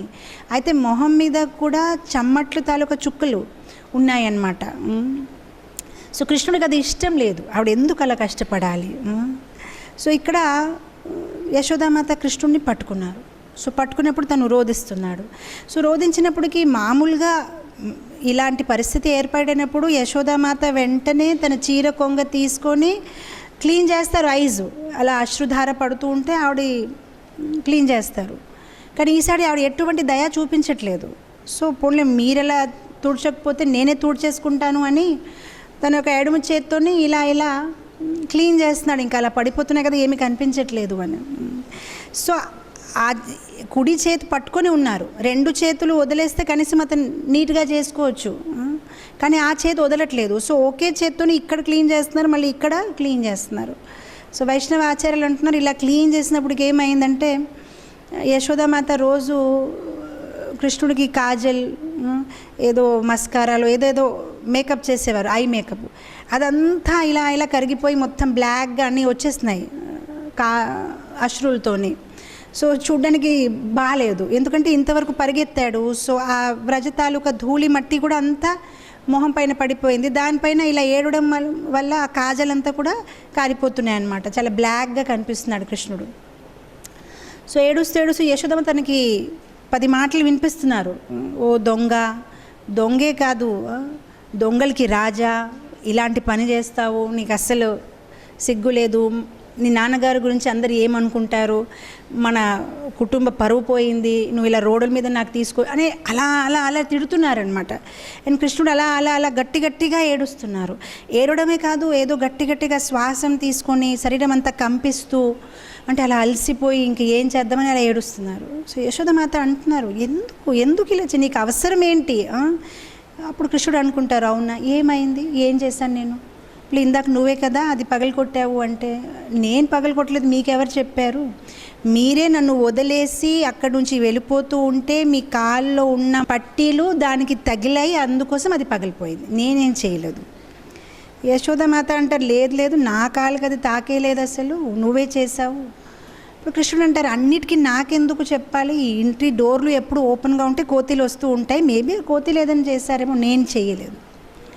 సరే నువ్వు చేయలేదు, కానీ ఇందాక నువ్వు కోతిల్ని తినిపిస్తున్నావు కదా, ఎవరు తినిపించారు కోతిల్ని. సో అప్పుడు కృష్ణుడు అంటారన్నమాట, ఎవరైతే కోతిల్ని సృష్టించారో తనే తినిపించాడు, నాకు తెలియదు. అప్పుడు నీకు తెలియదంటే నువ్వు ఎందుకు పరిగెత్తుతున్నావు, నువ్వు ఏమీ చేయలేదు, నీకేమీ తెలియదు, మళ్ళీ ఎందుకు పరిగెత్తుతున్నావు. ఊరికే మీరు ఎందుకు అలా కర్ర తీసుకున్నారని ఆ కర్రతోనే భయంతోనే నేను పరిగెత్తుతున్నాను, నాకు ఇంకేం ప్రాబ్లం లేదు, మీరెందుకు కర్ర తీసుకొని నా వెనక పెరుగుతున్నారని నేను పరిగెత్తుతున్నాను, నేనేం చేయలేదు. మొత్తం మీద యశోదామాత అనుకుంటారనమాట, ఇంకా ఇతనితో మాట్లాడేసి లాభం లేదు, దీన్ని తీసుకొని నేను కట్టేస్తాను. అయితే వైష్ణవ ఆచార్యులు అంటారు, ఎందుకు యశోదామాత కట్టాలని అనుకున్నారు, ఎందుకంటే ఒకసారి ముందు కూడా ఇలా అయ్యింది. ఎప్పుడైతే కృష్ణుడు ఇలా దొంగలించినప్పుడు యశోదామాతతో కృష్ణుడు ఏమన్నాడంటే, మీరు ఎల్లప్పుడు నాకు కోతి అని చెప్తున్నారు కదా, అలాంటప్పుడు నేను ఎందుకు ఇంట్లో ఉండడం, నేను అడవి లోపలికి వెళ్ళిపోతాను, నేను కోతిలతోనే ఉంటాను, నాకు ఇక్కడ వద్దు అంటారు. సో అప్పుడు యశోదామాత భయపడతారు, మళ్ళీ కోపంతో అడవి లోపలికి వెళ్ళిపోతే బాగుండదని కట్టేస్తేనే బాగుంది, చాలా కోపంతో ఉన్నాడు. సో ఇలా తను అలా రోధిస్తూ ఉంటే యశోదామాత ఏ కర్ర అయితే అలా పైకి పెట్టి ఉన్నారు వెంటనే కిందకి పెట్టేస్తారు. కిందకి పెట్టి, సరే అయితే నేను ఈరోజు ఇంకెక్కడ ఆడడానికి లేదు, నేను నీకు కట్టేస్తాను అని. సో అప్పుడు ఏ రోల నుంచి అయితే ఆయన దూకారు ఆ చెక్క రోలుతోని యశోదామాత కట్టడం మొదలు పెడతారు కృష్ణుడిని. సో ఎప్పుడైతే కృష్ణుడిని కట్టడం మొదలు పెడతారో మనందరికీ తెలుసు ఈ కథ 2 అంగుళాలు అది తక్కువగా వస్తుందన్నమాట తాడు. సో యశోదామాత ఇంట్లో ఉన్న మొత్తం తాడు తెస్తారు, ఆవులకి కట్టిన తాడు, లేదంటే ఇంట్లో ఆ కుండలు పెట్టే తాడు అన్నీ తీసుకుని వస్తారు. కానీ ఎంత ప్రయత్నించినా కూడా కృష్ణుడిని కట్టలేకపోతున్నారనమాట. సో వైష్ణవ ఆచార్యులు అంటారు, ఎందుకు అది 2 అంగుళాలు ఎందుకు తక్కువ ఉందంటే దానిలో 2 గుణాలు ఉండాలి, అప్పుడే భగవంతుని ఎవరైనా కట్టగలుగుతారు. ఒకటి మన ఒక సిన్సియారిటీ, నిజాయితీ కానీ మనం కష్టపడుతున్నాము. అండ్ ఇంకొకటి భగవంతుడి తాలూకా కృప. మనం ఎంత కష్టపడినా భగవంతుడి తాలూకా కృప లేకపోతే ఏది అవ్వదు. సో యశోదామాత మాత్రం సిన్సియర్గా కష్టపడుతున్నారు, కట్టడానికి ప్రయత్నిస్తున్నారు. కానీ కృష్ణుడు ఇప్పటివరకు ఓకే అనలేదు, తను ఇంకా ట్రై చేస్తున్నారు తప్పిపోవచ్చు అని. ఆచార్యులు అంటారు, కృష్ణుడు తాలూకా లీలాశక్తి, సత్య సంకల్ప శక్తి, ఆ శక్తులన్నీ పనిచేస్తున్నాయి, ఆ శక్తులన్నీ ఆలోచిస్తున్నారనమాట. స్వామికి వెళ్ళాలని, ఆడడానికి వెళ్ళాలని ఉంది, మళ్ళీ ఆవిడ ఎందుకు కడతారు అని వాళ్ళు అలౌ చేయట్లేదు. ఎందుకంటే యశోదామాత కృష్ణుడిని కట్టినప్పటికీ వాళ్ళ ఇంట్లో ఉన్న కిటికీల నుంచి ఆ గోపబాలకులు అందరూ కృష్ణుడికి హాయ్ హాయ్ అని అంటున్నారు, మేము వెయిట్ చేస్తున్నాం బయటికి రా, ఆడడానికి వెళ్ళిపోదామని. సో తను అన్నీ అలా చూసి ఇంకా ఏడుస్తున్నాడు అనమాట, నేనేంటి ఈరోజు ఈ పరిస్థితిలో పడాను, నేను వెళ్ళాలి, ఆడుకుంటాను అని. సో అందు గురించి భగవంతుడి తాలూకా లీలశక్తి అది అలౌ చేయట్లేదు. కానీ ఎప్పుడైతే యశోదామాత ఒక మొహం మీద చెమ్మట్ల చుక్కలు పడిపోయినప్పటికీ కృష్ణుడికి జాలి వేసి ఇంకెందుకు ఇంకా ఆవిడ ఇంకా కష్టపడలేదు అని ఒప్పుకుంటారనమాట. మొత్తం మీద యశోదామాత కృష్ణుడిని కట్టేస్తారు. సో ఎప్పుడైతే భగవంతుడిని కట్టేస్తారో భగవంతుడు ఏడుస్తున్నారు, యశోదామాత తన వైపు చూడకుండా వాడు పనికి వెళ్ళిపోతారు. సో ఆ రోజు దీవాళీ రోజు రోహిణి మాత అక్కడ లేరు, బలరాం లేడు. రోహిణి మాత బలరాంని తీసుకొని ఉపానంద ఇంటికి వెళ్ళారు, ఆ రోజు ఏదో పూజలు ఉన్నాయన్నమాట. సో ఎప్పుడైతే బలరాం తిరిగి వస్తాడో అందరు బలరాంతో చెప్తారు, చూడు కృష్ణుడి పరిస్థితి ఏంటి అని. బలరాం వెంటనే కృష్ణుడి దగ్గరికి వెళ్ళిపోయి, నీకెవరు కట్టేశారని గట్టిగా అరవడం మొదలు పెడతారు. ఎవరు కృష్ణుడిని కట్టారు, అసలు ఎంత ధైర్యం, ఏమనుకుంటున్నారు, తనే ఈ సృష్టికి కర్త ధర్త, తనే అంతా సృష్టించారు, తన మత్స్య అవతార్, తనే కూర్మ అవతార్లో వస్తారు, తనే నరసింహదేవు, ఇది అది అని అరుస్తున్నారనమాట. అప్పుడు యశోదామాత అక్కడికి వస్తారనమాట. సో ఆవిడ ఒక పెద్ద కర్ర తీసుకుని మళ్ళీ బలరాం చూపిస్తారు. బలరాం చూపించేసి అడుగుతారు, తను మత్స్య అవతారు, తను ఈ అవతారు, అయితే నువ్వేం అవతారు? సో అప్పుడు అంటారు, నేను శేషనాగ అవతారు. సో యశోదామాత అంటారు, సరే నువ్వు పక్కనే రా, నీ శేషనాగ అవతారు తీస్తాను. అప్పుడు బలరాం కూడా భయంతోనే వెళ్ళిపోతారు. వెళ్ళిపోయి మళ్ళీ దగ్గర వచ్చి కృష్ణుడితో చెప్తారనమాట, ఇంకెవరైనా నీకు కట్టి ఉంటే నేను కాపాడుతాను, కానీ అమ్మ కట్టినప్పుడు నేనేం చెయ్యలేను, నువ్వు ఎందుకు ఇలాంటి పని చేస్తావు, ఎందుకు ఇలాంటి పరిస్థితుల్లో పడతావు, నేను ఎన్నిసార్లు చెప్పాను జాగ్రత్తగా ఉండు అని. కృష్ణ ఇంకా గట్టిగా ఏడుస్తారు అలా చెప్పినప్పుడు, అవును అయిపోయింది నువ్వు నన్ను కాపాడాలి అని. సో అప్పుడు ఇలా అతను ఇంకా అరవడం మొదలు పెడతారు, అయ్యో ఇతను అన్ని అవతారాలకి సృష్టి చేసిన అతనికి మీరు ఇలా చేస్తున్నారు, అలా తప్పు కదా, తను వదిలేయండి అని. సో అప్పుడు యశోదామాత తల కొట్టుకుంటారు, ఈ ప్రపంచంలో ఉన్న అన్ని అవతారాలు నా ఇంట్లో ఎందుకు పుట్టారు, నా భాగ్యం చూడండి, అన్ని అవతారాలు ఇక్కడే వచ్చి పడారు, నా ఏం అవతారం లేదు, ఏం లేదు, ఏంటి గొప్ప అవతారము, ఒక పిల్లి మియావు అంటేనే నా ఒళ్ళో వచ్చి కూర్చుంటాడు భయంతో, ఎల్లప్పుడూ ఆకలి, ఎంత తినిపించినా ఆకలి తీరలేకపోతున్నాను, తనేం భగవంతుడు, నాకు అదంతా అవసరం లేదు, ఈ భగవంతుడు నువ్వు నీకు కూడా కట్టేయాలా రా అని చెప్తారు బలరాంతోనే. సో అప్పుడు బలరాం తప్పిపోతారు, లేదు నన్ను వదిలేయండి అని. సో ఇలా కృష్ణ బలరాం మాట్లాడుతూ ఉంటారనమాట. సో మళ్ళీ కృష్ణుడు అలా ఏడుస్తూ ఉంటాడు. మొత్తం మీద చుట్టుపక్కల ఉన్న గోపికలందరూ నవ్వుతున్నారు కృష్ణుడు ఒక దృశ్యం చూసి.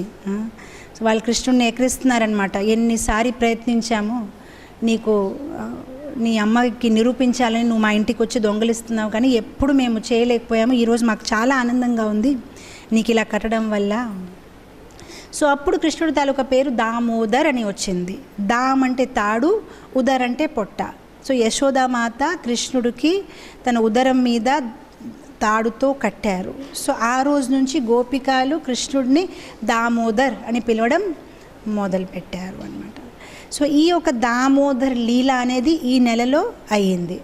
కనుక ప్రతి ఒక్క వైష్ణవ్ టెంపుల్లోని, ఇస్కాన్ టెంపుల్స్లోని ఈ నెల అంతా ఈ దామోదర్ లీల గురించి మాట్లాడతారు, దామోదర్ లీల గురించి చర్చిస్తారు. అండ్ యశోదా దామోదర్ ఒక విగ్రహానికి నెయ్యి దీపాలు సమర్పిస్తారు, నెయ్యి దీపాలు చూపిస్తారు. సో ఈ దామోదర్ మాసం అనేది చాలా పవిత్రమైన నెల, ఎందుకంటే మంచి మంచి లీలలు ఈ నెలలో జరిగింది. అయితే ఈ నెలలో మనం దామోదర్ మాసంలో భగవంతుడికి ఆ దీపం ఇచ్చినప్పుడు సత్యవ్రత ముని రచించిన దామోదర అష్టకం పాడాలి. అది చాలా ఇంపార్టెంట్. ఎందుకంటే ఈ సత్యవ్రత ముని అనేది ఈ దామోదర అష్టకం ఎలా రచించారు? ఈ దామోదర అష్టకం అనేది పద్మపురాణంలో ఉంది. సో ఈ పద్మపురాణంలో వ్యాసదేవ్ అన్ని పురాణాలు రాశారు, కానీ ఆ కాన్వర్జేషన్ ఎలా అయ్యింది? సత్యవ్రత ముని సౌనక ఋషికి మరియు నారద మునితోని ఈ దామోదర్ లీల చెప్తున్నారు, ఇలా అయింది ఆ పాటల రూపంలో. ఆ పాటే మనం దామోదర్ మాసంలో పొద్దున్న సాయంత్రం పాడతాం. సో ఆ దామోదర అష్టకం అంటే 8 శ్లోకాలు ఉన్నాయన్నమాట. ఆ 8 శ్లోకాల్లో ఈ దామోదర్ లీల గురించే చర్చించబడింది. సో అది భగవంతుడికి చాలా ప్రియమైన లీల, ఎందుకంటే ఇది చాలా ఇంటిమేట్ లీల. ఈ లీలలో భగవంతుడు నిరూపిస్తున్నారు, ఎలా నా భక్తుడు నన్ను కాంకర్ చేయగలుగుతాడు, నేను నా భక్తుడు తాలూకా వశంలో ఉంటాను. సో ఈ సత్యవ్రత ముని పాడిన ఈ 8 శ్లోకాల గురించి ఈరోజు మనం చర్చిద్దాము. దీనికి నేను మీకు షార్ట్లో దాని ఎక్స్ప్లెనేషన్ మనం వింటే, ఈ దామోదర అష్టకం పాడినప్పుడు మనం యాంత్రికంగా పాడకుండా దాని అర్థం తెలిసిపోతే ఇంకా భావంతో దాన్ని మనము పాడవచ్చు. అయితే ఈ సత్యవ్రత ముని ఎవరు? ఈ 8th క్యాంటోలో ఈ ఘటన వస్తుంది, ఎలా సత్యవ్రత రాజా, ఇప్పుడు ఎవరైతే మన వైవస్వత మను తనే సత్యవ్రత ముని. ఇప్పుడు మనకి పరిపాలించిన వైవస్వాన్ మను తాలూకా పేరే సత్యవ్రత అంటారు, శ్రద్ధాదేవ్ అంటారు. సో ఈ సత్యవ్రత మహారాజ్ ఒకనప్పుడు సంధ్యావందనం చేస్తూ ఉంటే తన చేతుల్లో కొంచెం నీళ్ళు తీసుకొని వేస్తున్నారు, నదిలో సంధ్యావందనం చేస్తున్నారు. సో ఏమైందంటే తన ఒక చేతుల్లో ఒక చేప వచ్చింది నీళ్ళు తీసుకున్నప్పటికి.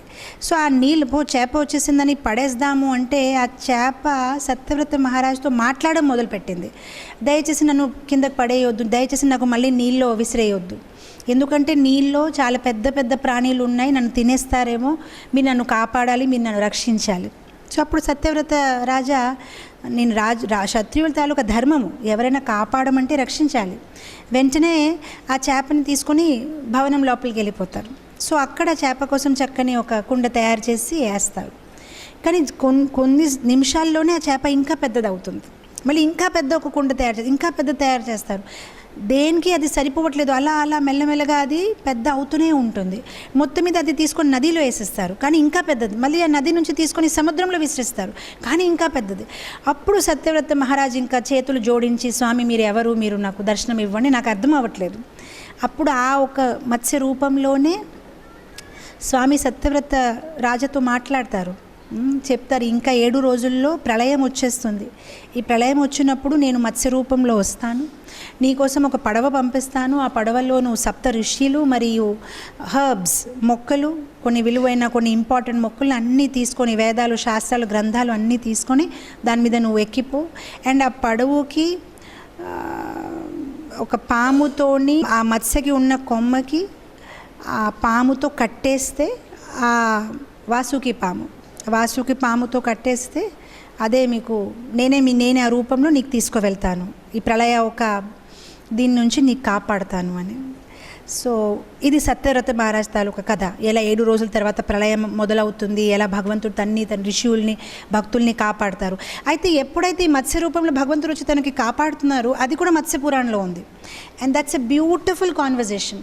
అప్పుడు ఆ మత్స్య రూపంలోని సత్యవ్రత ముని భగవంతుడికి చాలా ప్రశ్న వేస్తారు.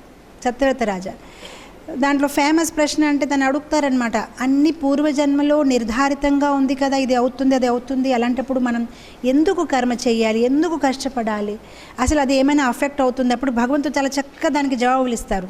ఇలా కాదు, నువ్వు అలా ఆలోచించాలి, ఇలాంటి అన్ని వృత్తాంతాలు ఇస్తారు అనమాట. అది మనం మొదలు పెడితే ఈరోజు మనం వేరే దిశకి వెళ్ళిపోదాం. ఏదో ఒక రోజు ఆ కాన్వర్జేషన్ చాలా చక్కగా ఉంటుంది. సో సత్యవ్రత ముని గురించి మత్స్యపురాణంలో ఉంది, భాగవతంలో ఉంది, దేవి భాగవత్లో కూడా ఉంది. ఎలా సత్యవ్రత ముని తన పూర్వజన్మలో సత్యరూప, తను ఎలా ఉండేవాడంటే పనికి మాలిన వాడనమాట. ఏ పని చేసేవాడు కాదు, కానీ ఒక్కటే, తను ఎప్పుడు అబద్ధం చెప్పేవాడు కాదనమాట, ఎప్పుడు నిజం చెప్పేవాడు. ఎవరు తను ఇష్టపడేవారు కాదు, కానీ ఒక మంచి గుణం ఉంది, తను ఎప్పుడూ అబద్ధం చెప్పడు అని. సో మళ్ళీ ఒక్కసారి అతను చెట్టు కింద కూర్చొని ఉంటే ఒక ఎలుగుబంటికి ఒక వేటగాడు బాణం వేస్తాడు. ఆ బంటి సత్యవ్రత ముని దగ్గరకు వచ్చి నన్ను కాపాడమంటారు. సో తను ఇటు వెళ్ళిపోతే మళ్ళీ ఆ వేటగాడు తన దగ్గరకు వచ్చి ఏ దిశకి వెళ్ళింది ఆ ఎలుగుబంటి అంటే సత్యవ్రత ముని ఆలోచిస్తారనమాట. నేను నిజం చెప్తే ఎలుగుబంటి ఇబ్బందిలో ఉంటుంది, నిజం చెప్పకపోతే నా వ్రతం పాడవుతుంది, నేను ఎప్పుడైనా నిజమే చెప్పాలని ఆయన ఏం అని ఒక మంత్ర జపం చేస్తారు. ఆ ఏం మంత్ర అనేది సరస్వతీదేవి తాలూకా మంత్రము, గురు గాయత్రిలో బీజ మంత్రము. సో అతను కరెక్ట్గా చెప్పలేకనా ఎంతో కొంత చెప్పడం వల్ల కూడా వెంటనే సరస్వతీదేవి ప్రసన్నమై తనకి సరిగ్గైన జవాబు ఇవ్వడానికి ప్రోత్సాహనం ఇస్తుంది. తను అప్పుడు సరిగ్గైన జవాబు ఇస్తాడనమాట. అంటే ఎవరైతే చూస్తాడో that's a very big technical answer. He says one who sees does not see, one who sees does not know. So he just explains in a very complicated way, and the hunter doesn't understand anything, and he says okay, thank you, it was a great philosophy class, nothing I could understand. తను ఏదో జవాబు ఇస్తారనమాట. ఎవరైతే చూడగలుగుతారు వాళ్ళు మాట్లాడరు, ఎవరైతే మాట్లాడుతూ వాళ్ళు చూడలేరు అని ఫిలాసఫీగా జవాబిస్తారు. మొత్తం మీద వేటగాడు వెళ్ళిపోతాడు. సో ఈ సత్యవ్రత ముని, coming to the point, is very famous person. చాలా పురాణాల్లో దాని గురించి మాట్లాడుతున్నారు. సో ఈ సత్యవ్రత ముని నారద మునితోని సౌనకృషితోని ఈ యొక్క దామోదరాష్టకం పాట చెప్పారనమాట. సో మనం ఇప్పుడు అందరూ ఒక్కొక్క లైన్ దామోదర్ ఒక్కొక్క శ్లోక పాడదాము, అండ్ దెన్ దాని మీనింగ్ మనము అర్థం చేసుకుందాం.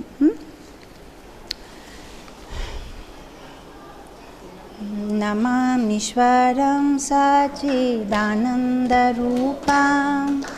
లసత్ కుండలం గోకులే బ్రజమానం యశోదావియోలోకలాధవమానం పరం హృష్టమాద్యంతతో ధృత్యగోప్యా. సో ఇక్కడ అంటున్నారు నమాం ఈశ్వరం, సత్యవ్రత ముని అంటున్నారు నమామి. ఎందుకు నమామితో మొదలు పెడుతున్నారంటే భగవంతుడు లీలా చేసినప్పటికీ అందరూ మర్చిపోతారు తన భగవంతుడు అని, చిన్న బాబులాగే అనుకుంటారు. సో సత్యవ్రత ముని ముందే వార్న్ చేస్తున్నారు, నమామి ఈశ్వర, మామూలు అబ్బాయి ఏం కాదు ఇలాంటి లీలా చేయడానికి. ఈశ్వర అంటే కంట్రోలర్, ఎవరైతే అన్ని నియంత్రిస్తారు. సో నమామి ఈశ్వరం అని ముందే చెప్పేస్తున్నారు. ఎవరు కన్ఫ్యూజ్ అవ్వద్దు, తినే భగవంతుడు అని. బ్రహ్మ కన్ఫ్యూజ్ అయిపోయారు కదా బ్రహ్మ విమోహన్ లీలాలో. సో అందుగురించి సత్యవ్రత ముని ముందే క్లారిఫై చేస్తున్నారు, నమాం ఈశ్వరం సచ్చిదానంద రూపం. ఓహో ఈశ్వర్ బాగానే ఉంది, అయితే తన ఒక స్వభావం ఎలా ఉంది, సచ్చిదానంద, సద్ చిత్ ఆనందం, సత్ చిత్ ఆనందంతో తయారు చేసిన, అంటే భగవంతుడిలో సత్ చిత్ ఆనందం నిండి ఉందన్నమాట. అంటే కొంచెం ఇది ఇప్పుడు మనలో సత్వ కొన్ని గుణాలు ఉంటాయి, కొన్ని రజస్ గుణాలు ఉంటాయి, కొన్ని తమస్సు ఉంటాయి. ఒకే గుణాలతో ఎవరు తయారు చేసి ఉండరు, కానీ భగవంతుడికి సత్ చిత్ ఆనందం, ఇంకా దాని లోపల ఏమీ లేదు. చిన్నపిల్లల బర్త్డేలో కేకులు తయారు చేసినప్పుడు ఒక్కొక్కసారి ఆ కేక్ తాలూకా ఐసింగ్, ఆ క్రీమ్లో పంచదార వేసి ఐసింగ్ వేస్తారు. ఆ పంచదారతోనే కొన్ని చిన్న బొమ్మలు తయారు చేస్తారు. అది చూడడానికి బొమ్మలాగుంటే కూడా మీరు తినొచ్చు, దాని లోపల ఏం లేదు, పంచదారాయే. ఇంకా లోపల ఇంకా మీరు ఆ బొమ్మ తాలూకా తల నరికేసిన బ్లడ్ రాదు, ఎందుకంటే సచ్చిదానంద. అలా భగవంతుడు కూడా సచ్చిదానంద, ఇంకా లోపల ఏం లేదు, తన సచ్చిదానంద రూపం. రూపం అని క్లారిఫై చేశారు సత్యవ్రత ముని. ఫామ్లెస్ కాదు, వైట్ లైట్ కాదు మెడిటేషన్ చేయడానికి, తన ఏం ప్రకాశం కాదు, తనకి రూపం ఉంది. ఆ రూపం చాలా చక్కగా ఉంది, అది సచ్చిదానంద రూపం అని చెప్తున్నారు. సో నమాం ఈశ్వరం సచ్చిదానంద రూపం. క్లాస్ అయిపోయిన తర్వాత క్వశ్చన్స్ అడుగుతాను, బాగా వినండి. లేదంటే ఊరికే నేను చెప్పడము మీరు వినడము. అసలు వింటున్నారా, ఫిజికలీ మెంటలీ యాబ్సెంట్ ప్రెజెంట్ తెలియదు. లసత్ కుండలం గోకులే బ్రజమానం, సెకండ్ లైన్ చెప్తున్నారు. ఇక్కడ చూడండి, ఇది ఎలా ఉందంటే మోడర్న్ టర్మ్స్లో మీకు ఎక్స్ప్లెయిన్ చేయాలంటే, మనం కెమెరా నుంచి ఏదోటి చూస్తాము, తర్వాత కెమెరాని జూమ్ చేస్తాము. జూమ్ చేసినప్పుడు ఆ ఫిగర్ ఏదైతే మనం చూడాలనుకుంటామో అది క్లియర్గా కనిపిస్తుంది. ఇక్కడ సత్యవ్రత ముని కూడా కొంచెం జూమ్ చేశారు. ఫస్ట్ లీలా చూస్తున్నారు, ఓహో ఇలా అయ్యింది అని. తర్వాత జూమ్ చేశారు. ఎక్కడ జూమ్ చేశారు? ఫస్ట్ కృష్ణ తాలూకా శరీరం, అక్కడ నుంచి జూమ్ చేసి ఆయన మొహం, ఆయన మొహం నుంచి ఆయన చెవుల నుంచి చెవుల్లో ఉన్న కుండలం, దాని మీద జూమ్ చేసి అక్కడ నిలబడిపోయారు. నిలబడి ఆ కుండల గురించి మాట్లాడుతున్నారు. ఓహో ఈ కుండలు ఎంత సౌభాగ్యం చూడండి, భగవంతుడు పార్షదంగా ఉండడమే చాలా గొప్పది, భగవంతుడు తాలూకా పాదపద్మ ధూళిని శిరస్సు మీద ధరించడమే చాలా గొప్పది, కానీ ఈ కుండలం భగవంతుడు తాలూకా చెవుల మీద ఎక్కి ఉంది. అండ్ అదే కాదు, ఎందుకంటే భగవంతుడు రన్ చేస్తున్నారు, పరిగెత్తుతున్నారు, ఆ కుండలం ఇలా అలా వేలాడుతుంది. సో వేలాడుతుంది అంటే వేలాడడమే కాదు, భగవంతుడు తాలూకా బొగ్గల్ని ముద్దు వేస్తుంది. సత్యవ్రత ముని ఒక ఆలోచన చూడండి. సో ఎంత లక్కీ అని ఆయన ఆలోచిస్తున్నారు. వావ్, అలాంటి అవకాశం ఎవరికి దొరుకుతుంది? ఎంత గొప్ప భక్తి చేసినా చేతులు జోడించడమే తప్ప ఇంకా టచ్ చేయడానికి అవకాశం ఉండదు అని ఆయన అంటున్నారు. లసత్ కుండలం గోకులే బ్రజమానం, గోకులే బ్రజమానం. ఈ గోకులన్నిటికీ ఆయన ప్రకాశాన్ని ఇచ్చారు, దానికి స్పెషల్గా తయారు చేశారు. మొత్తం లైట్ అయిపోయింది, గోకుల్లో మొత్తం ప్రకాశవంతంగా ఉంది. గోకుల్ ప్రకాశవంతంగా ఉందంటే దాంట్లో ఒక స్పెషాలిటీ, ఎందుకంటే వైకుంఠ ప్రకాశవంతంగానే ఉంటుంది. ఎందుకంటే వైకుంఠం తాలూకా భవనాలు, స్తంభాలు అన్నీ మణి మాణిక్యాలతో తయారు చేసి ఉంటుంది, వజ్రంతో తయారు చేసి ఉంటుంది, కానీ కనుక ఎప్పుడు చూసినా కాంతి ఉంటుంది అక్కడ. కానీ గోకుల్లో ఏం లేదు కదా, అడవియే, ఇంకేం లేదు, పల్లెటూరు. కానీ గోకుల బ్రజమానం, భగవంతుడు ఇలా లీలా చేయడం వల్ల, భగవంతుడు అక్కడ ఇలా పరిగెత్తడం వల్ల మొత్తం గోకుల అక్కడంతా కాంతితో వెలిగి ఉందన్నమాట, ప్రకాశవంతంగా ఉంది. తర్వాత అంటారు యశోదా భియోలోక, యశోదా భియ అంటే యశోదాకి భయపడుతున్నారు, పరిగెత్తుతున్నారు, కానీ మళ్ళీ వెనక చూస్తున్నారు, భయంతో దగ్గరికి వచ్చేస్తున్నారేంటి అని చెప్తున్నారు. యశోదా భియోలోక లాధవమానం, ఉలుఖాలద్ ఈ మధ్యలో ఉంది, భియోలోకులద్, లోకులద్ అంటే చక్క రోలు, ఆ చక్క రోలు ఏమంటున్నారు, ఎక్కడి నుంచి దూకారు, తుమ్ కహా సే జంప్ కియే హై, ఆ చక్క రోల్ నుంచి దూకారు. చక్క రోల్ నుంచి దూకి యశోదామాత ముందు పరిగెత్తుతున్నారనమాట. యశోదా భియోలోక లాధవమానం, యశోదామాతకి భయపడి ఆ చక్క రోల్ నుంచి దూకి ధవమానం పరిగెత్తుతున్నారు స్వామి అంటున్నారు. పరమృష్టం అత్యంత నృత్య గోప్య, పరమృష్టం అంటే ఎంత పరిగెత్తినా ఎంత ట్రై చేసినా కూడా వెనక నుంచి యశోదమాత పట్టుకున్నారు. పరమిష్టం అత్యంతతో నృత్య గోప్య, యశోదమాత గురించి అంటున్నారు. గోపి, ఆ గోపి ఇంత లావుగా ఉన్నా కూడా పట్టుకున్నారు, భగవంతుడిని వదలలేదు అని. అసలు భగవంతుని ఎవరు పట్టుకోలేరు, ఆయన కావాలంటే పట్టుకోగలుగుతాం తప్ప ఆయనకి ఎవరు పట్టుకోలేరు అనమాట. యశోద అని ఆ పేరు ఎక్కువగా భాగవతంలో మీకు కనిపించదు, గోపి అంటారు. అండ్ ఏ గోపి పేర్లు లేదు, రాధారాణి పేరు కూడా చాలా హిడెన్గా ఉంది, పేరు లేదు. కానీ యశోద పేరు ఈ యొక్క దామోదర్ లీలలో క్లియర్గా స్టార్ట్ చేశారు. ఎందుకంటే యశోద అంటే యశద, ఎవరైతే కీర్తిని దానం చేస్తున్నారు, దా అంటే దాత, కీర్తిని దానం చేశారు, కీర్తిని ఇచ్చారు. ఎవరికి ఇచ్చారు కీర్తిని? భగవంతుడికి కీర్తి ఇచ్చారు. భగవంతుడికి ఏంటి కీర్తి ఇచ్చారు అంటే, యశోదామాత ఈ దామోదర్ లీల వల్ల మొత్తం ప్రపంచానికి నిరూపించారు, భగవంతుడిని భక్తితో పట్టుకోవచ్చు, భగవంతుడిని భక్తితో కట్టుకోవచ్చు, భగవంతుడిని భక్తితో బంధించవచ్చు. సో భగవంతుడికి యశాన్ని ఇచ్చింది కనుక యశోద అని పేరు వచ్చింది. సో ఇక్కడ సత్యవతి మని అంటున్నారనమాట, ఆ గోపి నృత్య గోప్య చాలా స్పీడ్గా పరిగెత్తింది అండ్ కృష్ణుడికి వెనక నుంచి పట్టుకుంది.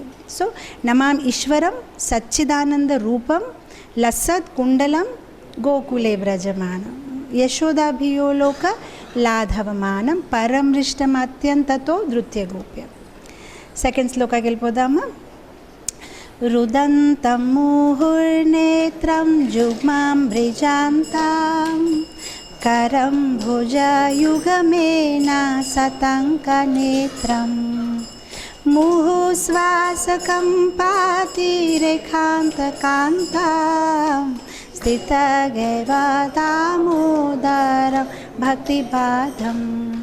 సో ఫస్ట్ శ్లోకాలో సత్యవ్రతముని భాగవతంలో లీల ఎలా అయింది ఏంటి. ఇప్పుడు సెకండ్ శ్లోకంలో అంటున్నారు పట్టుకున్నారు, ఆల్రెడీ యశోదామాత పట్టుకున్నారు. 10వ స్కందంలో కాల్యవాన్ ఒక అసురు తాలూకా కథ వస్తుంది. ఎలా కాల్యవాన్ భగవంతుడిని అటాక్ చేయడానికి, ఆ కథ మీకు తెలుసు కదా, ఒకేసారి అందరు అటాక్ చేస్తారు. ఇటు జరాసంధ్ అటాక్ చేస్తాడు, ఇటు కాల్యవాన్ అటాక్ చేస్తాడు. సో మొత్తం మీద రణ్ఛోడ్-రాయ్ భగవంతుడు ఆ వార్ జోన్, ఆ బ్యాటిల్ ఫీల్డ్ని వదిలేసి ఆయన పరిగెత్తుతారన్నమాట. పరిగెత్తడం కాదు, ఆయన నడుస్తారు. కాల్యవాన్ ఎదురు చూసి ఉన్నాడనమాట, కృష్ణ వస్తే తనతో ఫైట్ చేద్దామని. కృష్ణ సింపుల్గా వస్తారు, ఇలా వాక్ చేసి వెళ్ళిపోతారు. సో కాల్యవాన్ కూడా ఇదేంటి వాక్ చేసి ఎక్కడికి వెళ్ళిపోతున్నారు. సో అక్కడ ఉంది భాగవతంలో, ఆయన ఉట్టి నడుస్తున్నారు, కానీ ఆయన నడిచినా కూడా ఎంత వేగంగా నడుస్తున్నారంటే కాల్యవాన్ పరిగెత్తినా కూడా భగవంతుడి వరకు చేరలేకపోయాడు. మొత్తం మీద భగవంతుడు ఒక గుఫా లోపలికి వెళ్ళిపోతారు. సో మీరు ఊహించవచ్చు, ఆ మనిషి నడిచినా కూడా ఎవరు పరిగెత్తినా పట్టుకోలేనా, పరిగెత్తితే ఎవరు పట్టుకోగలుగుతారు. కానీ యశోదామాత పట్టుకున్నారంటే 100% అది ఆయన విల్ అంతే తప్ప ఆయనకి ఎవరు పట్టుకోలేరు. సో పట్టుకున్నారు, ఇక్కడ అయిపోయింది. ఇప్పుడు సెకండ్ శ్లోకంలో అంటున్నారు పట్టుకున్నారు. రుదంతం ముహుర్నేత్రం, రుదంతం ఏడుస్తున్నారు. ముహుర్నేత్రం, ముహు అంటే మళ్ళీ ఒక్కసారి కాదు, ఊహు అని ఏడుస్తూనే కంటిన్యూస్గా ఏడుస్తున్నారనమాట. ముహు నేత్రయుగం, మృదంతం ముహుర్నేత్ర యుగ్మాం. నేత్రయుగ్మాం అంటే రెండు ఐస్, రెండు కళ్ళుతో ఏడుస్తున్నారు. అండ్ దెన్ అంటున్నారు మృజంతం ఇందాక నేను చెప్పాను, రెండు కళ్ళుని నులుపుతున్నారు కానీ ఒక చేత్తో నులుపుతున్నారనమాట, చెప్తున్నారు, రబ్ చేస్తున్నారు. సెకండ్ లైన్లో అంటున్నారు కరం భోజ యుగమేన సతంక నేత్రం. సో ఆయన ఒక కరంబోజ అంటే ఆయన ఒక చేతులు కూడా అంబుజ అంటే పద్మలాగా ఉన్నాయన్నమాట, చాలా చక్కగా ఉన్నాయి చూడ్డానికి. దాంతో ఆయన ఇలా మృజంతం చేస్తున్నారు. అండ్ తర్వాత సతంక నేత్రం, ఆయన ఒక కళ్ళు కూడా ఎలా పెట్టారంటే, మామూలుగా పిల్లలకి తల్లిదండ్రులు తిట్టినప్పటికీ, ఈ మధ్యనే లేటెస్ట్ తెలియదు ఎలా ఉంటారు కానీ సాధారణంగా అయితే కళ్ళు దించి ఉంటారు. తప్పు చేశాము, ఏదో ఎవరో చెప్తున్నారు వింటున్నారని కళ్ళు దించి ఉంటారు. ఇక్కడ కృష్ణుడు కూడా కళ్ళు దించి ఉన్నారు, కానీ కళ్ళు దించినప్పుడు కూడా ఎలాంటి కళ్ళు అంటే ఫ్రైటెండ్ ఐస్, అంటే చాలా భయంగా, ఏదో ఇలా మరుసటి లైన్లోనే చెప్తారంట కంప, ముహుశ్వాస కంప, మొత్తం అలా కంపిస్తున్నారు. అంటే ఇమాజిన్ చేయండి, యమరాజే భగవంతుడికి భయపడతారు, యమ దేవతలు, కానీ భగవంతుడు ఎవరికి భయపడుతున్నారు, యశోదామాత. ఆ చిన్న కర్రకి ఆయన అంతలాగా భయపడిపోయి మొత్తం శరీరం అంతా కంపుతున్నారు. ముహుశ్వాస ఇలా is like gasping for air. శ్వాసం తీసుకోలేకపోతున్నారు అనమాట, అంత గట్టిగా శ్వాసం తీసుకుంటూ ఏడుస్తూ కంపిస్తూ. త్రిరేఖాంత కాంతం అంటే భగవంతుడి తాలూకా మెడ మీద 3 రేఖలు ఉన్నాయి, శంఖ మీద ఎలా ఉంటాయి అలా 3 రేఖలు ఉన్నాయి. సో ఆ కంఠం మీద ఇలా 3 రేఖలు ఉండడం అనేది చాలా శుభం అనమాట, చాలా మంచిది. సో ఇక్కడ అంటున్నారన్నమాట, అలా ఇంకా ఆ లైన్స్ ఇంకా క్లియర్గా కనిపిస్తున్నాయి, ఇలా గట్టిగా శ్వాసం తీసుకుంటున్నారనమాట. స్థితగైవ దామోదరం భక్తిబధం. సో యశోదామాత పట్టుకున్నారు, తను ఏడుస్తున్నారు, తను చేతులతోని కళ్ళు తుడుస్తున్నాడు, మళ్ళీ చాలా భయం చూపించారు, మళ్ళీ ఏడుస్తూ శ్వాసం తీసుకుంటూ కంపిస్తూ తన మెడ మీద 3 రేఖలు కనిపిస్తూ దామోదర్ భక్తి బాధం, మొత్తం మీద యశోదామాత పట్టుకొని భక్తితో బాధం కట్టేశారు, దామోదర్ని భక్తితో కట్టేశారు. సో ఇక్కడ దేవతలందరూ ఆలోచిస్తున్నారు, బ్రహ్మకి అవకాశం లేదు, శివకి లేదు, లక్ష్మీదేవికి లేదు, భగవంతుని ఎవరు కట్టగలుగుతారు, భగవంతుని ఎవరు పట్టుకోగలుగుతారు. సో కృష్ణ ప్రేమతోనే కట్టగలుగుతాం, కృష్ణుడికి కృష్ణ ప్రేమే కట్టగలుగుతుంది, ఇంకా కృష్ణుడు ఎవరు కట్టలేరు అనమాట. తర్వాత శ్లోకంకి వెళ్ళిపోదాము.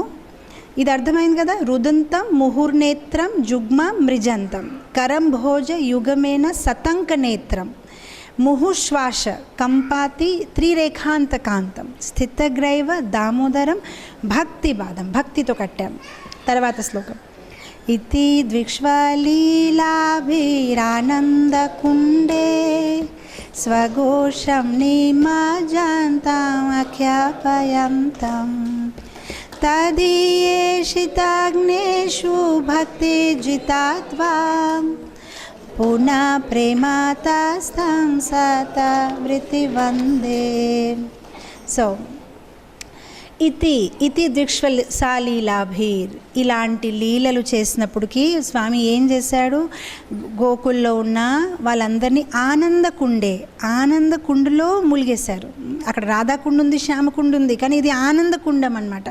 ఇలాంటి చక్కని లీల చేసినప్పుడు ప్రతి ఒక్కరు ఆనందకుండలో మునిగిపోయారు. ఎంత ఆనందంగా ఉంది. స్వఘోషం అంటే తన సొంత ప్లేస్. ఇది భగవంతుడు, బృందావన్ అంటే భగవంతుడు తాలూకా ఇల్లు. స్వఘోషం తన ఓన్ విలేజ్ అని అంటున్నారు. నిమజ్జంతం అంటే వాళ్ళందరూ దాంట్లో మునిగిపోయారు, ఆనందకుండే. తర్వాత అంటున్నారు అఖ్యపయంతం తదీయేషితగ్నేషు. అఖ్యపయంతం ఇది అందరికి అర్థం అవ్వదు. కృష్ణుడు తాలూకా లీలా అర్థం చేసుకోవాలంటే భక్తుల ద్వారానే అర్థం చేసుకోగలుగుతాము అని అంటున్నారు. అఖ్యపయంతం డిస్క్లోజింగ్. ఎలా డిస్క్లోజ్ అవుతుంది? తదీయేషితగ్నేషు. భక్తి గురించి, కృష్ణుడి గురించి భక్తుడే చెప్పగలుగుతాడు, అయితే మనకి అర్థం అవ్వదు. Anybody who knows the greatness of Krishna's devotees, then they can understand what is Krishna. మనం కృష్ణుడు తాలూకా భక్తుల్ని అర్థం చేయగలిగితేనే కృష్ణుడు అర్థమవుతాడు, లేదంటే లేదు అని చెప్తున్నారు. కృష్ణ దేవాది దేవుడు మన అందరికీ తెలుసు, కానీ ప్రభుపాద పుస్తకాలు చదివే ముందు, ఇస్కాన్ రెగ్యులర్గా వచ్చే ముందు, he was a part of our life, not centre of our life, right? Part of our life. కృష్ణుడు ఉన్నాడు. ఎవరైతే భౌతిక పరంగా ఉంటారు వాళ్ళకి కూడా దేవుడు ఎవరు తెలుసు. మన భారతదేశంలో అలాంటి ప్రాబ్లం. భారతదేశం ఎందుకు, మొత్తం ప్రపంచంలో గాడ్ అంటే ఎవరైనా చెప్తారు, గాడ్ ఈజ్ గ్రేట్ అని ఎవరైనా చెప్తారు, దాంట్లో గొప్పదేం కాదు. కానీ ఎవరైతే శుద్ధ భక్తులు వాళ్ళు గాడ్ ఈజ్ గ్రేట్ అన్నారు, వాళ్ళు అంటారు గాడ్ ఈజ్ స్వీట్ అంటారు, ఎందుకంటే ఆ స్వీట్నెస్ని వాళ్ళు ఎక్స్పీరియన్స్ చేశారు. అండ్ ఎవరైతే సాధకాలు, గొప్ప ప్యూర్ శుద్ధ భక్తులు కాదు, వాళ్ళు అభక్తులు కూడా కాదు, వాళ్ళు రెండు అర్థం చేసుకుంటారు, భగవంతుడు గొప్పవాడు అండ్ తను చాలా స్వీట్గా ఉంటాడు అంతే. సో ఆ ఒక టేస్ట్ మనకి ఎవరు చెప్పారు? గురు ద్వారా వెళ్ళాం, శ్రీల ప్రభుపాద ద్వారా వెళ్ళాం మనం. లేదంటే అంతవరకు మనకు తెలుసు కృష్ణ దేవాది దేవుడు బాగానే ఉంది, ఇంత స్వీట్గా ఉంటాడు మనకి తెలియదు. సో భక్తుల ద్వారా మనకు ఆ స్వీట్నెస్ తెలిసింది, అప్పుడు మనం అది ఎక్స్పీరియన్స్ చేయగలం. శ్రీల ప్రభుపాద ఒకసారి తన శిష్యులకు అడుగుతున్నాను అనమాట, హూ ఇస్ కృష్ణ? సో వాళ్ళు అంటారు Krishna is supreme personality of God head, Krishna దేవాది దేవుడు. సో శ్రీల ప్రభుపాద అడిగారు, మీకు ఎవరు చెప్పారు కృష్ణుడు దేవాది దేవుడు? మీరు చెప్పారు. నేను ముసలతను, నేను ఏదైనా చెప్తే నమ్మేస్తారేంటి? నా చెప్పడం ఏంటి? కృష్ణుడు గీతాలో ఉంది కృష్ణుడు భగవంతుడు. గీత ఒక పుస్తకము, ఇంకేమైనా ప్రూఫ్? మీ దగ్గర ప్రూఫ్ ఏంటి కృష్ణుడు దేవాది దేవుడు అని? అప్పుడు ఒక భక్తుడు అన్నాడు, నేను ఎప్పుడైతే జపం చేస్తున్నాను నేను అది అనుభవిస్తున్నాను, నాకు ఎంత ఆనందంగా ఉంది. అప్పుడు ప్రభుపాద చెప్పారు, yes this is the right answer, you will understand Krishna ఎంత స్వీట్గా ఉన్నారు, మీకు అర్థం అవుతుంది ది కృష్ణ కాన్షియస్ ప్రాసెస్ని మీరు సీరియస్గా తీసుకుంటే. సో ఇది ఎలా అవుతుంది? ఎవరైతే కృష్ణ తాలూకా భక్తులు వాళ్ళే కృష్ణ లీలాని మనకి చెప్పగలుగుతారు అని సత్యవ్రత ముని అంటున్నారు. ఎందుకు ఆయన క్లారిఫై చేస్తానంటే, ప్రతి ఒక్కరికి అర్థం అవ్వకపోతే వాళ్ళు అనుకోవచ్చు ఏంటి దీన్ని ఏం రాశాడు. సో సత్యవ్రత ముని ముందే అంటున్నారు, మీరు భక్తుడి దగ్గర వినండి, లేదంటే మీకు అర్థం అవ్వదు. ఇక్కడ అంటున్నారు అఖ్యపయంతం తదీయేషి తగ్నేషు, ఎవరైతే భక్తుల్ని ద్వారా వింటారు వాళ్ళకి అర్థమవుతుంది ఈ లీల. భక్తే జితేత్వం, ఎవరి గురించి వింటారు ఈ లీల? కృష్ణుడు గురించి. ఎవరైతే భక్తితో బంధించబడాడు. పునః ప్రేమతాస్తం శతవృత్తి వందే. ఇక్కడ అంటున్నారు ఇలాంటి గొప్ప భగవంతుడిని ఎవరైతే భక్తితో బంధించబడాడో నేను 100 సారి తన్ని ప్రణామం చేస్తున్నాను అని ఆయన అంటున్నారు. 100 సారి ప్రణామం చేస్తున్నాను, నాట్ ఇన్ రివరెన్స్. ఈ ప్రణామం ఎందుకు చేస్తున్నారు? Out of love. 100 సారి ఎందుకు చేయాలి? ఒకసారి ప్రణామం చేస్తే సరిపోదా? మనకి కూడా ఒక్కొక్కసారి చాలా ఆనందంగా ఉంటే we at least express it 10 times. I'm so happy today, I'm so happy today. ఎందుకు so happy? You'll tell it 2 times, 3 times, it was a wonderful day, wonderful. ఒక్కసారి చెప్తే సరిపోదు, but when it is too much for you, then you are like it's too much, it's too good, right? So ఇక్కడ ఒక్కసారి ప్రణామం చేసి సరిపోతుంది, కానీ ఆయనకి ఎంత ఆనందంగా ఉందంటే 100 సారి ప్రణామం చేసిన సరిపోదు. ఎంత బాగుంది మనోహరమైన దృశ్యము అని సత్యవ్రత ముని అంటున్నారనమాట. సో తర్వాత శ్లోకంకి వెళ్ళిపోదాము. వరం దేవ మోక్షం నా మోక్షావధిం వా నాచాన్యవ్రీనేహం వరిషదపిహ ఇదం తే వపురనాథ గోపాల బాలం సదా మే మానాశా వీరష్టం కిం మన్యే. సో మొదటి శ్లోకాలో సత్యవతిమణి అన్నారు ఎలా అతను ఈశ్వరుడు పరిగెత్తాడు. తర్వాత శ్లోకంలో అన్నారు ఎలా యశోదామాత పట్టుకున్నారు. తర్వాత శ్లోకంలో అన్నారు ఎలా భగవంతుడికి భక్తితోనే పట్టుకోవచ్చు. ఇప్పుడు ఆయన అడుగుతున్నారు నాకు వరం కావాలి, వరం కావాలి. మనలాగా కాదు, మనం అనుకుంటాం wow same same same pinch, మేము కూడా అలానే చేస్తాము. కొబ్బరికాయ తీసుకొస్తాము, ఒక దండ తీసుకొస్తాము, హుండీలో వేస్తాం, వెంటనే వరం దేవా మాకు వరం కావాలి. ఇది మనలాగే ఉన్నాడే, ఇతను వేరేగా అడుగుతున్నాడు. అందుకోసం వరం దేవ మోక్షంన మోక్షవధింవ. తను అంటాడు నాకు వరం కావాలి, నాకు మోక్షం వద్దు, మోక్షవధింవ. మోక్షవధింవ అంటే ఏదైతే మోక్షకైనా పరే, మోక్షకైనా ఎక్కువ విలువ. మోక్షకైనా ఎక్కువ విలువ ఏంటి? భక్తి, నవవిధ భక్తిలో. తను అంటే నాకు అది కూడా వద్దు. అయితే ఇదేంటి తనకు అది కూడా వద్దంటే ఏం కావాలి చూద్దాం, అడుగుతాడు తప్పకుండా. వరం దేవ మోక్షంన మోక్షవధింవ. నాకు మోక్షం వద్దు, మోక్షం కైనా ఎక్కువ ఉంది, అది కూడా నాకు వద్దు. నాచన్య వ్రినేహం వరిషదపిహ. నాకేం కావాలి? నాచన్యం, ఇంకేది వద్దు కానీ ఒకటి కావాలి. ఏది వద్దు కానీ ఒకటి కావాలి. అదేంటి? వరషద్ అపిహ. ఇఫ్ పాసిబుల్ నీకు వీలైతే ఈ ఒక్క కోరిక తీర్చు. ఏంటది? ఇదంతే వపుర్నాథ గోపాల బాలం. వపుహ, వపుహ అంటే నీ రూపము, ఇలాంటి నీ రూపము, ఈ దామోదర రూపము.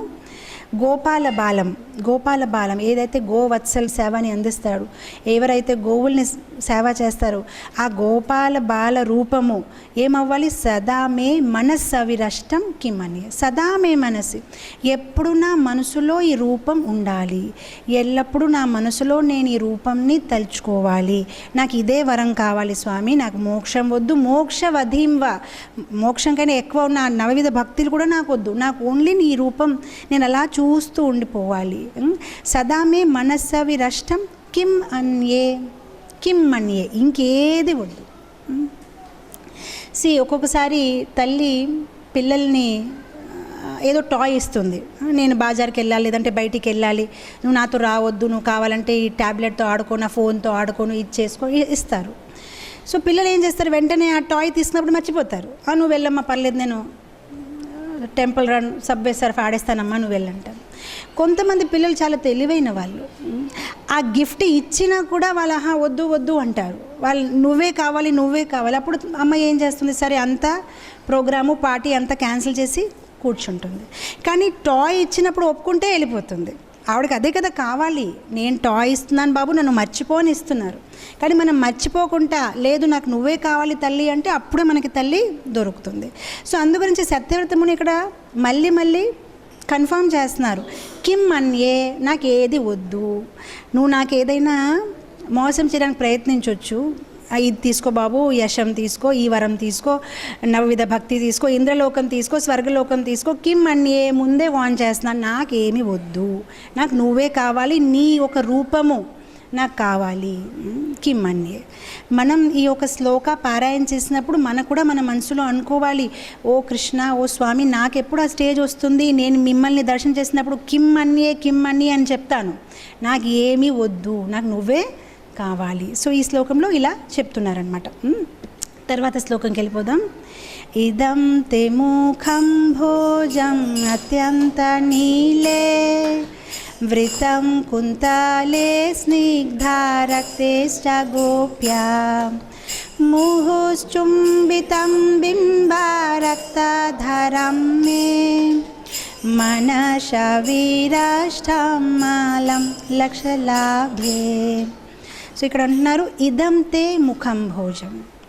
ఫస్ట్ లీలా ఎక్స్ప్లెయిన్ చేశారు, తర్వాత భగవంతుడిని ప్రేమతో బంధించవచ్చు చెప్పారు, తర్వాత అన్నారు నాకు ఈ వరం కావాలి, నువ్వు నాకు ఎల్లప్పుడూ మనసులో కనిపించాలి. ఇప్పుడు ఏమంటున్నారు భగవంతుడు, ఇప్పుడు జూమ్ చేశారు. ఇంతవరకు మొత్తం దామోదర రూపం అన్నారు. ఇప్పుడు అంటున్నారు ఇదంతే ముఖంబుజం, నీ యొక్క మొహము, నీ యొక్క ముఖార విందము పద్మ పువ్వులాగుంది, ఎంత అందంగా ఉంది. ఎందుకు పద్మతో పోల్చుకున్నారంటే పద్మ పువ్వు తాలూకా ఒక గుణం ఏంటంటే ఎంత డర్టీ ఉన్నా కూడా ఆ పద్మ పువ్వు ఆ డర్ట్లో కూడా చక్కగా నీట్గా ఉంటుంది, పెరుగుతుందన్నమాట.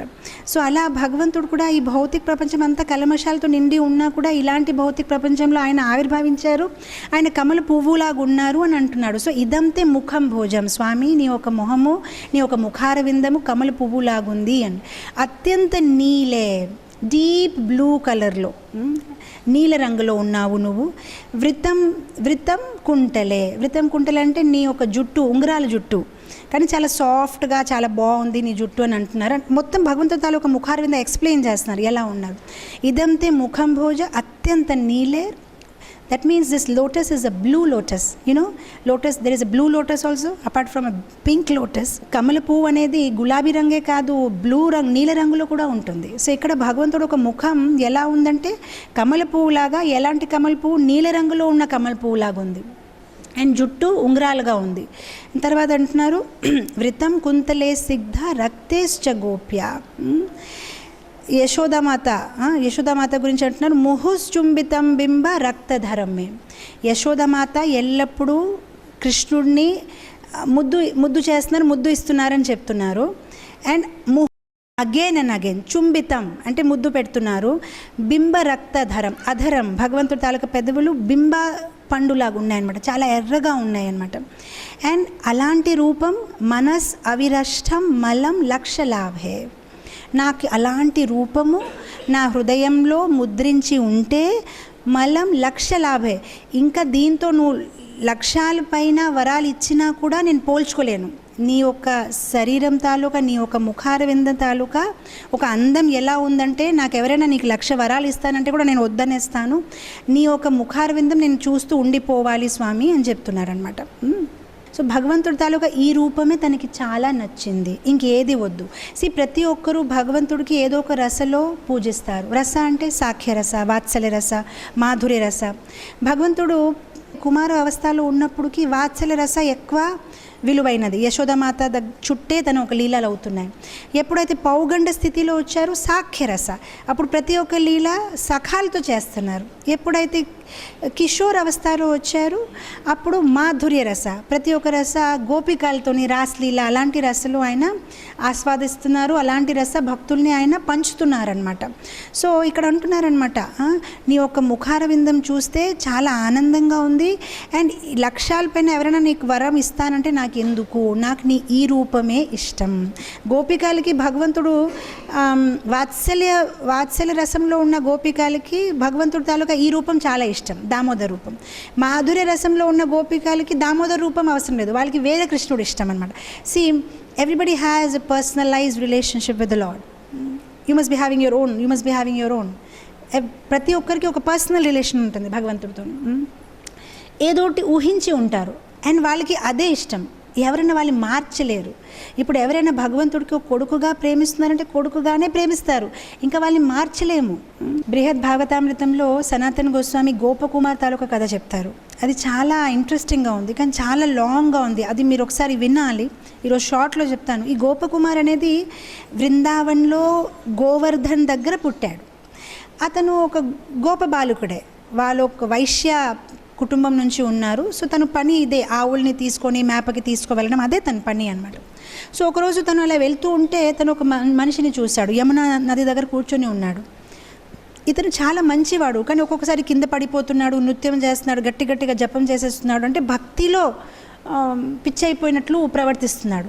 సో ఒకసారి గోపకుమార్ తన స్నేహితులందరితోని ఆ అడవి లోపల విహారం చేస్తూ ఉంటే, ఆవుల్ని తీసుకొని వెళ్తూ ఉంటే తిను గోపకుమార్ని పిలిచి ఒక మంత్రం చెప్పాడు చెవుల్లోనే. ఈ మంత్రం చాలా విలువైన మంత్రము, నువ్వు దీన్ని చక్కగా పారాయణ చేస్తే నీకేం కావాలిది అది పూర్తి అవుతుంది, నీకేం కోరుతావు నువ్వు అన్నీ దొరుకుతుంది అని. సో గోపకుమార్ ఆ మంత్రాన్ని తీసుకొని పారాయణ చేయడం మొదలుపెట్టాడు. ఇప్పుడు ఎవరైతే ఈ మంత్రాన్ని గోపకుమార్కి ఇచ్చాడో తను చనిపోయాడు. చనిపోయినప్పటికీ గోపకుమార్ ఈ మంత్రం ఎక్కువగా జపం చేయడం వల్ల తనకి ప్రతి ఒక్క వస్తువు మీద ఆసక్తి పోయింది. ఇప్పుడు ఆవుల్ని తీసుకువెళ్ళడం కూడా తనకి ఇష్టం లేదు, ఇంటికి తిరిగి వెళ్ళాలంటే కూడా ఇష్టం లేదు. తను పిచ్చిగా తయారైపోయి మంత్ర జపం చేస్తూ చేస్తూ చేస్తూ యమునా నది తట దగ్గర వాకింగ్ చేస్తూ చేస్తూ చేస్తూ ప్రయాగ్ వరకు వెళ్ళిపోయాడు. సో అక్కడ ప్రయాగ్ వెళ్ళిపోయినప్పటికీ అక్కడ ఒక బ్రాహ్మణుడు కనిపించాడు. ఆ బ్రాహ్మణుడు శాలిగ్రామ్ శిలని పూజిస్తున్నాడు. సో తిను అడిగాడు, మీరెందుకు ఈ రాయిని పూజిస్తున్నారు? సో అప్పుడు ఆ బ్రాహ్మణ అంటాడు, ఇది రాయి కాదు, ఇది శాలిగ్రామ్ శిల, ఇది సాక్షాత్ భగవంతుడు. అని అంటారు, ఓ బాగుంది, నేను కూడా మీకు సాయం చేస్తాను. కానీ సాయంత్రం అయ్యేసరికి ఏమైంది, ఆ శాలిగ్రామ్ శిలాని ఒక డబ్బాలో వేసి డబ్బాకు మూతేసేసి వెళ్ళిపోతున్నాడు. మీరు ఎక్కడికి వెళ్తున్నారంటే, నేను ఇలా తిరుగుతూ ఉంటాను కదా, అందుకోసం నాతో పాటు నా శాలిగ్రామ్ని తీసుకువెళ్తాను. ఇప్పుడు గోపకుమార్ అంటారు, నాకు ఇది నచ్చలేదు, మీరు డబ్బాలో ఎందుకు వేస్తున్నారు? స్వామికి ఒకవేళ ఆకలి వేసినా ఏదైనా కావాలంటే ఆయన ఎలా బయటికి వస్తారు, నాకు ఇది ఇష్టం అవ్వలేదు. అప్పుడు బ్రాహ్మణ అంటాడనమాట, నేనైతే ఇలానే పూజిస్తాను, నాకు తప్పదు, ఎందుకంటే నేను ఇక్కడ నుంచి ఎక్కడ తిరుగుతూ ఉంటాను కదా ధామయాత్రకి.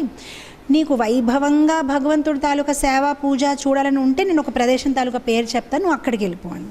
సో అతను ఆ ప్రదేశానికి చేరిపోతాడు. జపం చేస్తూనే ఆ ప్రదేశానికి చేరినప్పటికీ చాలా వైభవంగా ఉంది అక్కడ భగవంతుడి తాలూకా సేవ.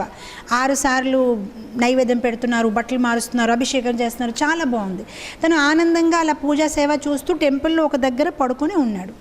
కొన్ని రోజులు పోయినప్పటికీ ఆ రాజ్యం తాలూకా రాజు చనిపోయినప్పటికీ తనకి ఎవరు ఉత్తరాధికారి లేడు. సో మొత్తం మీద అందరూ ఇతను బాగానే ఉన్నాడు, గోపకుమార్ని రాజుగా పెట్టేస్తారు. సో గోపకుమార్ అక్కడ రాజా అయిపోతాడు. రాజా అయిన తర్వాత తను చక్కగా పరిపాలిస్తూ ఉంటాడు. కానీ తను ఒకటి గమనిస్తాడు, టెంపుల్లో అంతా బాగుంది కానీ ప్రసాదం పడేస్తున్నారు, ప్రసాదంకి ఎందుకు విలువ ఇవ్వట్లేదు, ప్రసాదంకి విలువ ఇవ్వాలి కదా అని.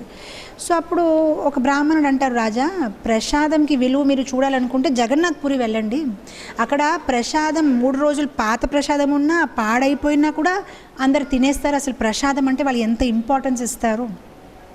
వెంటనే రాజ్యంలో అంతా మానేసి జగన్నాథ్పురికి వెళ్ళిపోతాడు. అక్కడ తనకి చాలా ఆనందంగా ఉంది, ఓహో మహాప్రసాద్కి అందరు ఎంత గౌరవం ఇస్తున్నారు, ఎంత బాగుంది అని. అక్కడ కూడా అదే విషయం అనమాట. ఆ జగన్నాథ్పురి తాలూకా రాజు చనిపోతాడు, మళ్ళీ అందరూ గోపకుమార్ని పట్టుకొని తనకి రాజుగా తయారు చేస్తారు. రాజాగా ఉన్నాడు, అంత పరిపాలిస్తున్నారు, జగన్నాథ్ సేవ చేస్తున్నారు, బాగానే ఉంది. కానీ తనకి బృందావన్ గుర్తు వస్తూ ఉంటుంది. సో అప్పుడు ఒక బ్రాహ్మణ్ అంటారు, సరే మీరు జగన్నాథ్పురి అయినా బృందావన్ అయినా ఒకటే కదా, మీరు బృందావన్ వెళ్ళిపోండి కావాలంటే. తను మళ్ళీ తిరిగి బృందావన్ వెళ్తాడు. మళ్ళీ బృందావన్ వెళ్ళినప్పుడు అక్కడ కూడా మళ్ళీ జపం చేస్తూ ఒకరోజు ఒక స్పేస్ షిప్, ఒక విమానం వస్తుంది.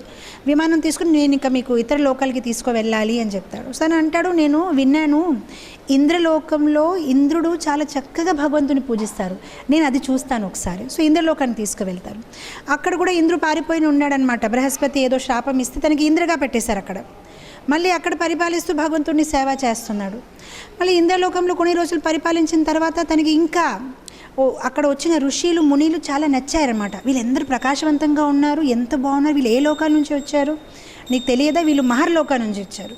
అయితే అక్కడ ఎలా పూజిస్తారు భగవంతుడిని అది చూస్తాను, నేను మహర్లోకానికి వెళ్తాను.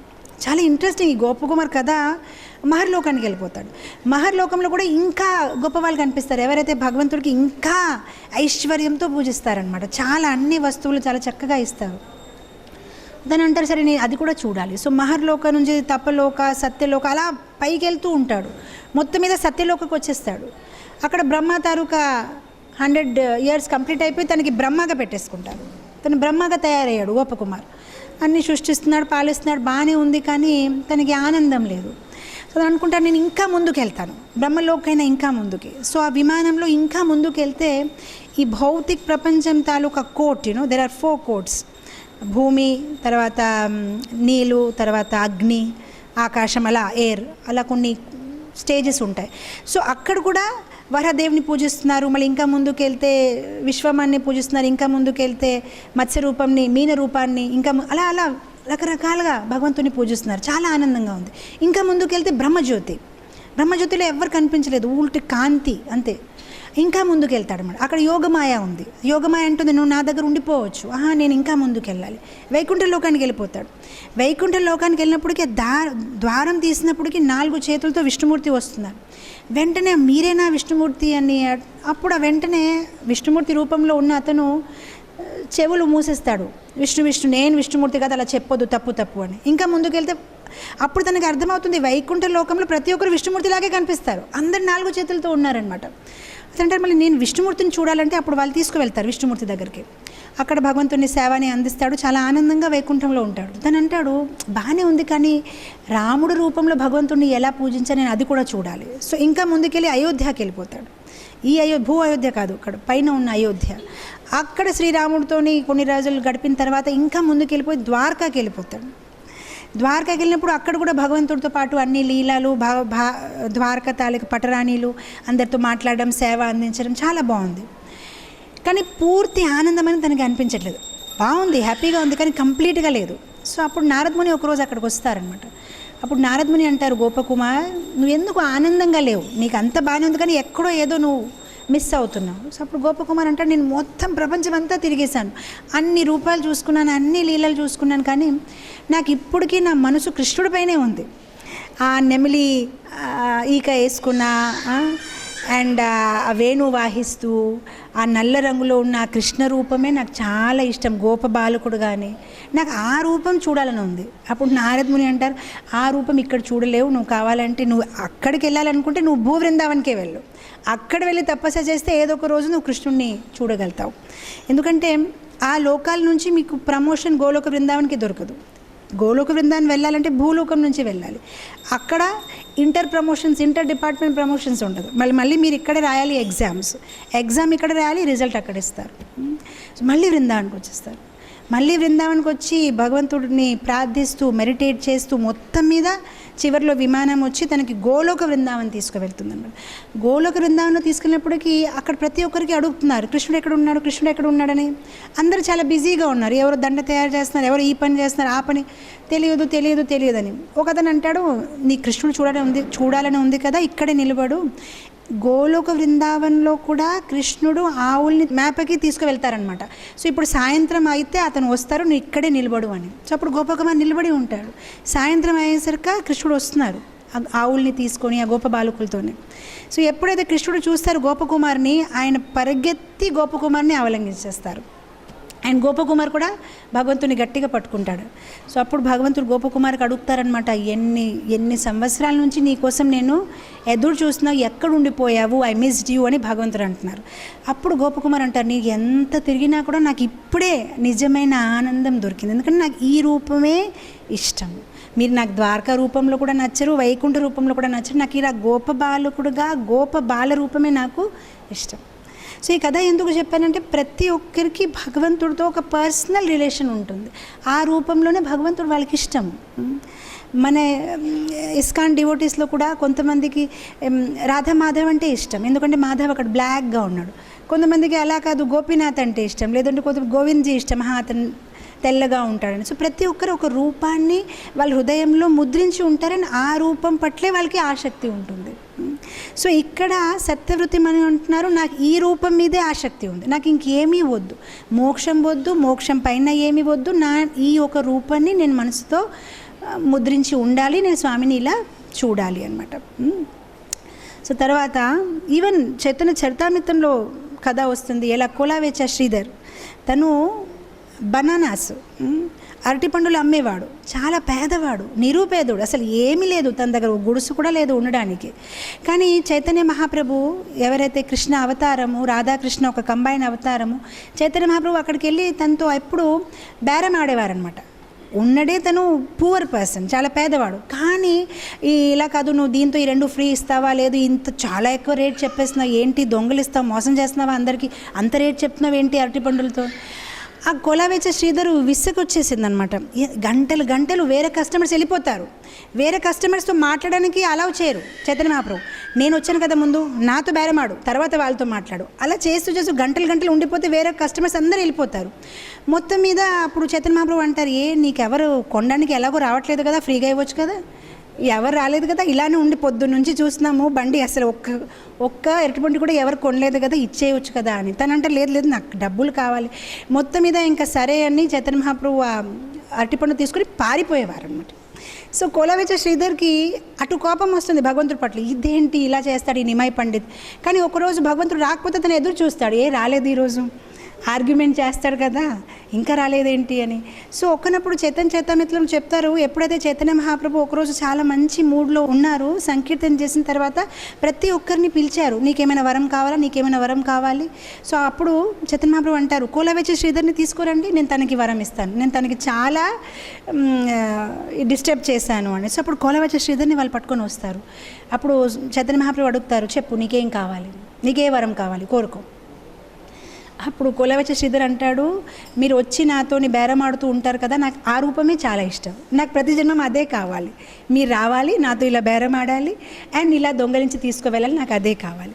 సో చాలామంది విమర్శిస్తూ ఉంటారు, ఈ గోపికలకి ఎందుకు ఇలా గోపికల్ని ఇబ్బంది పెట్టి దొంగలించి వెన్న తీసుకోవాలి, అసలు వాళ్ళకి అలానే కావాలి, వాళ్ళకి అదే ఇష్టం, వాళ్ళకి అలా కూర్చోబెట్టి తినిపించడం కాదు, వాళ్ళకి అదే చాలా ఆనందం, వాళ్ళు ఎక్కడో పెట్టేయాలి, అది ఒక గేము, కానీ కృష్ణుడు వచ్చి అది వెతుకుంటాడు, తీసుకుంటాడు. సో ప్రతి ఒక్కరికి ఒక రిలేషన్ ఉంది. సో ఈ కోలవెచ్చి శ్రీధర్ అంటే నాకు ఇదే కావాలి, మీరు ఇలా రావాలి, నాతో మీరు ఆర్గ్యూ చేయాలి. సో ఇక్కడ సత్యవ్రత మునికి ఏం కావాలి, బాలగోపాల రూపం, నాకు అదే కావాలని అంటున్నాడు అనమాట. తర్వాత శ్లోకంకి వెళ్ళిపోదాం. నమో దేవ దామోదర అనంత విష్ణు ప్రసీద ప్రభో దుఃఖ జలాబ్ధిమాగ్నం కృపా దృష్టి వృత్స్యాతి దినం బతాను గృహ నిశమాగ్నం ఇది అక్షిదృశ్యే. సో ఇక్కడ హిందీలో చెప్పాలంటే భగవాన్కు మస్కా లగానా, బటర్ వేస్తున్నారు. ఎందుకంటే ఇంతవరకు ఏం చెప్పారు, 2 శ్లోకాల్లో లీలా చెప్పారు, 3వ శ్లోకాలు భక్తితో బంధించవచ్చు, బాగుంది. 4th and 5th శ్లోకాలు అన్నారు, ఇలాంటి మీ మనోహరమైన మంగళమైన రూపము నా హృదయంలో మనసులో ముద్రించి ఉండాలి. ఇప్పుడు నెక్స్ట్ అంటారు, హృదయంలో ముద్రించడమే కాదు, నేను నా కళ్ళుతో కూడా మీకు ఇలా చూడగలాలి. సో హిందీ में बोलते हैं हाथ दोगे तो पूरा खींच लेंगे. ఇప్పుడు భగవంతుడు ఒప్పుకున్నారు, బాబా సరే నీ హృదయంలో ఇలా ముద్రించు, ఇప్పుడు హృదయమే కాదు నా కళ్ళుతో కూడా అలా కనిపిస్తూ ఉండాలి ఆ లీలా అని. సో అది అడిగే ముందు కొంచెం బటర్ వేస్తున్నారు, అంటే అన్నీ చెప్తున్నారు భగవంతుడితో. నమో దేవ దామోదర్ అనంత విష్ణు, ఓహో మీరు దామోదర్ అంటే మీకు ప్రేమతో ఎవరైనా బంధించవచ్చు, నమో అంటే నమస్కారం, దేవో అంటే ఎవరైతే ఇవ్వగలుగుతారు, ఇచ్చే సామర్థ్యం ఉంది దానికి దేవత అంటారు. సో నమో దేవ దామోదర్ అనంత అసలు మీ ఒక లీలలకైనా మీ ఒక కరుణాకి కృపాకి అనంతమైనది, దానికి ఏమైనా అంత అనేది లేదు. విష్ణు అంటే విశ్వవ్యాప్తంగా మీరు ఉన్నారు.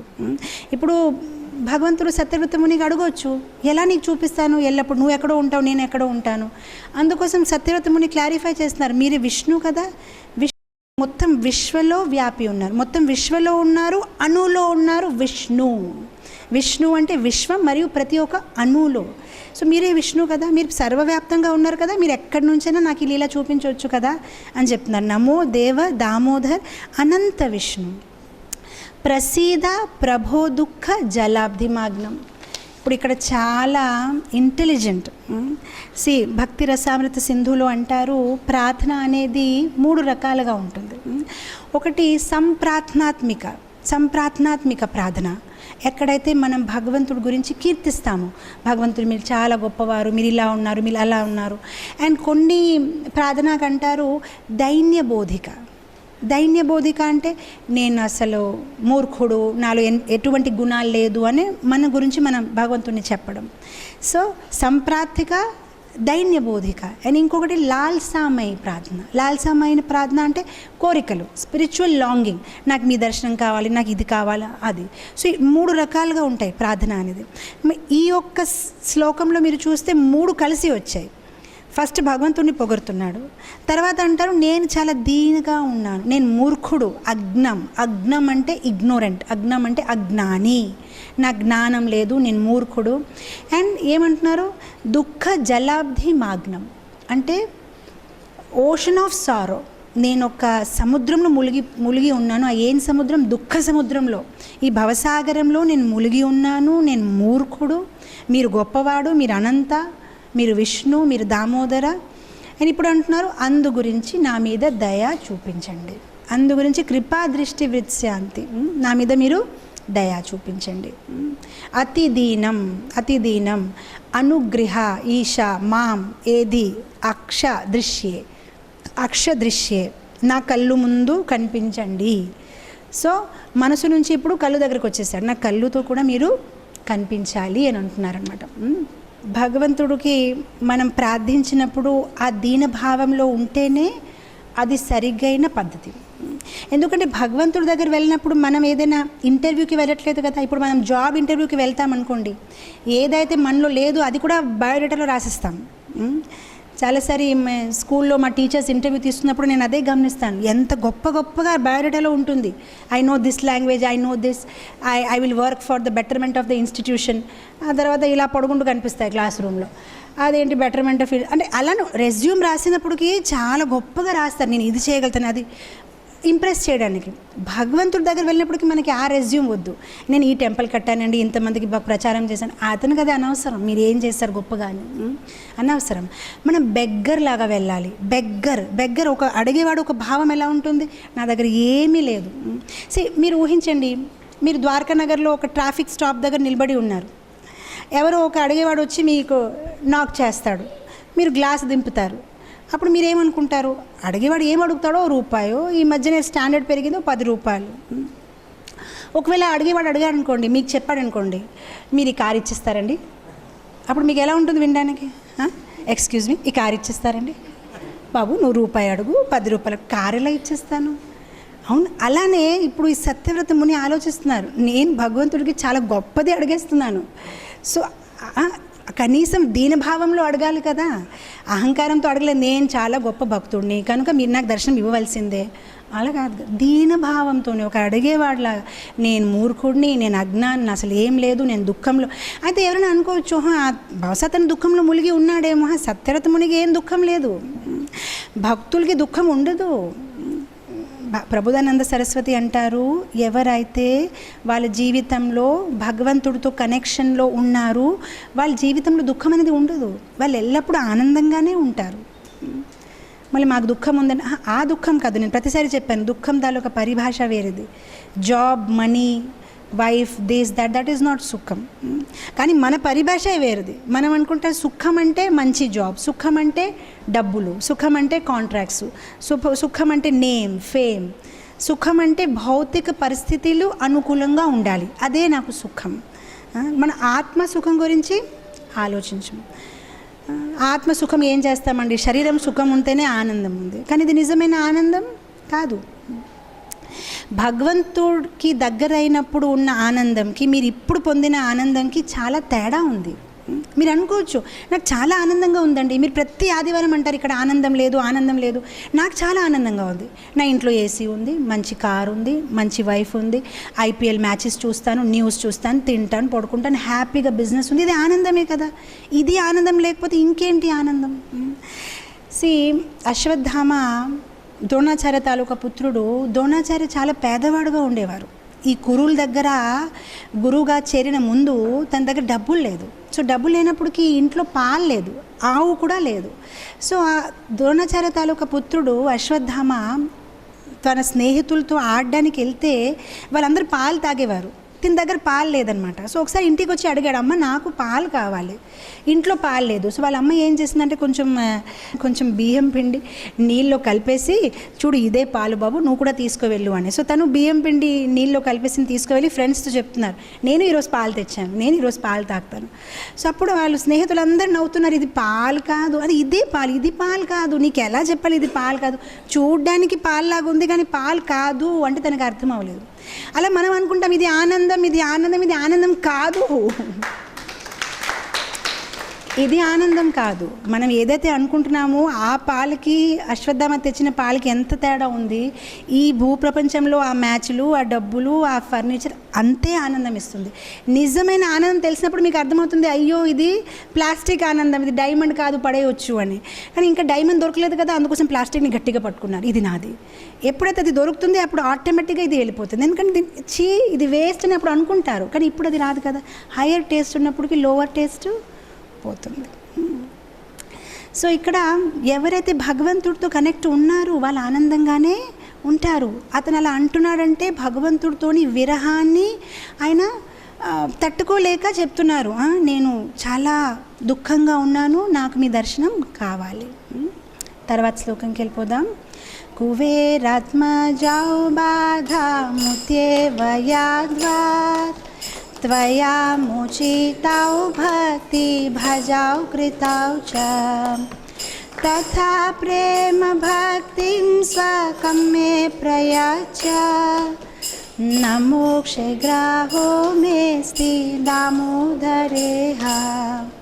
సో ఇప్పుడు నెక్స్ట్ స్టెప్, భగవంతుడికి ఏం అడిగాడు? నేను ఈ కళ్ళుతోని మీ రూపాన్ని చూడగలను. ఇప్పుడు తెలివైన ఈ సత్యవ్రతం అని చెప్తున్నారు, నాకు కృష్ణ ప్రేమ ఇవ్వండి. ఎందుకంటే మీరు నాకు కనిపిస్తారు, మీరు ఒప్పుకున్నారు, నేను మీకు 2 కళ్ళుతో చూసుకోవచ్చు. కానీ నా హృదయంలో మీకోసం ప్రేమే లేకపోతే మీకు చూసినా లాభం లేదు. ఎప్పుడైతే భగవంతుడికి మనము శ్రద్ధతో ప్రేమతో చూస్తేనే మూర్తిలో భగవంతుడు కనిపిస్తాడు. ఎప్పుడైతే ప్రేమ లేదు అప్పుడు అది మూర్తియే కనిపిస్తుంది. అప్పుడు మనం మార్బుల్ కనిపిస్తుంది, ఇది ఏం క్వాలిటీ మార్బుల్ అని మనకు కనిపిస్తుంది. కానీ ఎప్పుడైతే ప్రేమతో చూస్తామో అప్పుడు దాంట్లో భగవంతుడు కనిపిస్తారు. సో ఇప్పుడు అతను చాలా తెలివైనవాడు. ఇప్పుడు అడుగుతున్నారు, ప్రేమ ఇచ్చేయండి, నాకు ప్రేమ కావాలి. సో ఇప్పుడు భగవంతుడు అడగవచ్చు, నువ్వు మెల్లమెల్లగా అన్నీ అడుగుతున్నావే, చేతి ఇచ్చాను మొత్తం లాగేస్తున్నావు, అందుకోసం అంటున్నారు. మళ్ళీ అది మీ స్వభావం కదా అని చెప్తున్నారు. కువేర్ ఆత్మజావు బాధ ముత్యవయాద్వత్. కువేర్ తాలూకా పుత్రుడు మణిగ్రీవ నలుకృవ, వాళ్ళు ఎంత తప్పు పని చేశారు. వాళ్ళు వృక్ష రూపంలో శపించబడారు, కానీ వాళ్ళని మీరు మోక్షించారు కదా. కానీ వాళ్ళని బంధనం నుంచి విముక్తి చేశారు. మీరప్పుడు బంధనంలోనే ఉన్నారు, భగవంతుడు అప్పుడు బంధనంలోనే ఉన్నారు, కట్టి ఉన్నారు. కానీ తను బంధనంలో ఉంటూ తిరిగి బంధనం నుంచి ముక్తి చేస్తారు. సో అది మీ స్వభావమే, మీకోసం అది గొప్పదేం కాదు, మీరు తప్పకుండా ఇవ్వగలుగుతారు అని చెప్తున్నారు. కువేరాత్మజావు బాధ ముత్యేవయాద్వ త్వయా మోచితావు భక్తి భజావు కృతావు చ. వాళ్ళకి మోక్షమే కాదు, మీరు భక్తి కూడా ఇచ్చారు, వాళ్ళకి ప్రేమ కూడా ఇచ్చారు, మీ లీలాలో వాళ్ళు భాగమయ్యారు. ఎంత మంచి సౌభాగ్యము. తథా ప్రేమ భక్తిం స్వకం మే ప్రయచ్చ నమోక్షే గ్రహోమేస్తి దామోదరేహ. ఓ దామోదర్, నాకు ప్రేమ భక్తి ఇవ్వు. మళ్ళీ చెప్తున్నారు, నమోక్షే గ్రహోమేస్తి. నమోక్షే మళ్ళీ 100 టైం, మోక్ష నాకొద్దు, నువ్వు నాకు మోసం చేయొద్దు. ఇలా చెప్తూ కవర్ వేరేది లోపల వేరేదని ఇవ్వద్దు. నాకు మోక్షం వద్దు, నాకు ప్రేమ కావాలి, నాకు కృష్ణ ప్రేమ కావాలి. తర్వాత శ్లోకంకి వెళ్ళిపోదాం.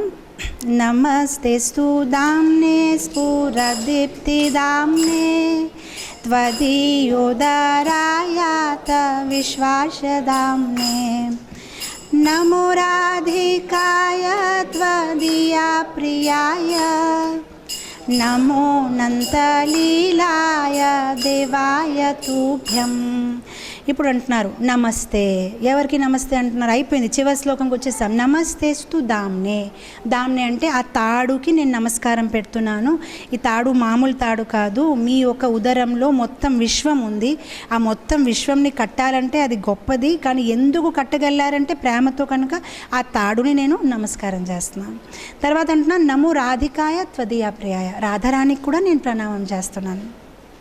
ఎందుకు రాధారాణి పేరు చెప్తున్నారంటే ఎక్కడైనా కృష్ణుడిని మనం అప్రోచ్ అవ్వాలంటే రాధారాణి ద్వారాయే, డైరెక్ట్గా మనం అప్రోచ్ అవ్వలేం. కనుక ఈ ప్రార్థనలో రాధారాణి పేరు చెప్పేసి నేను రాధారాణిని కూడా ప్రణామం చేస్తున్నాను. ఎవరైతే మీకు చాలా ఇష్టము అలాంటి గొప్ప భక్తురాలు రాధారాణిని నేను ప్రణామం చేస్తున్నాను. నమో నంత లీలాయ దేవాయ తుభ్యం. సో ఇప్పుడు ఎవరైనా అడగొచ్చు, యశోదా దామోదర్ కదా, దామోదర్ మాసం, రాధా దామోదర్ అని మనం ఎందుకు అంటాము? ఎందుకంటే ఇది యశోదా దామోదర్ లీలాయే కాదు, రాధా దామోదర్ లీలా కూడా ఉంది. రాధాకుండ మహత్యం అని ఒక పుస్తకము మహానిధి స్వామి రాశారు. అక్కడ ఈ లీలా ఉంది, రాధా దామోదర్ లీల. అండ్ భవిష్య పురాణంలో కూడా ఈ లీలా ఉంది. ఎలా అయితే కృష్ణుడు ఒకసారి రాధారాణిని కలుస్తాను అని ఒక సమయం ఇచ్చారు, కానీ తను లేటుగా చేరుతారు. అప్పుడు రాధారాణి కోపం వచ్చి అక్కడ అడవిలో ఉన్న లతాతోని కృష్ణుడికి ఒక చెట్టుతో కట్టేస్తారు. అప్పుడు కృష్ణుడు బతమాలుతారు, నన్ను వదిలే, నా తప్పు ఏం కాదు అని. యశోదామాత నాకేదో పని మీద అక్కడే ఉంచేస్తారు. అప్పుడు రాధారాణి కోపం తగ్గిన తర్వాత అది తీసేస్తారు. సో అందు గురించి రాధా దామోదర్. సో ఇది ఈ దామోదరాష్టకం తాలూకా మహిమ. ఈ దామోదరాష్టకం చాలా చాలా ఇంపార్టెంట్. ఇక్కడ కృష్ణుని తాలూకా మంచి లీల వివరించబడింది. ఈ దామోదర్ మాసం నవంబర్ 25 వరకు ప్రతిరోజు మార్నింగ్ మరియు ఈవినింగ్ మీరు మీ ఇంట్లో కూడా ఈ యశోదా దామోదర్ రూపాన్ని నేతి దీపము ఆఫర్ చేసుకోవచ్చు.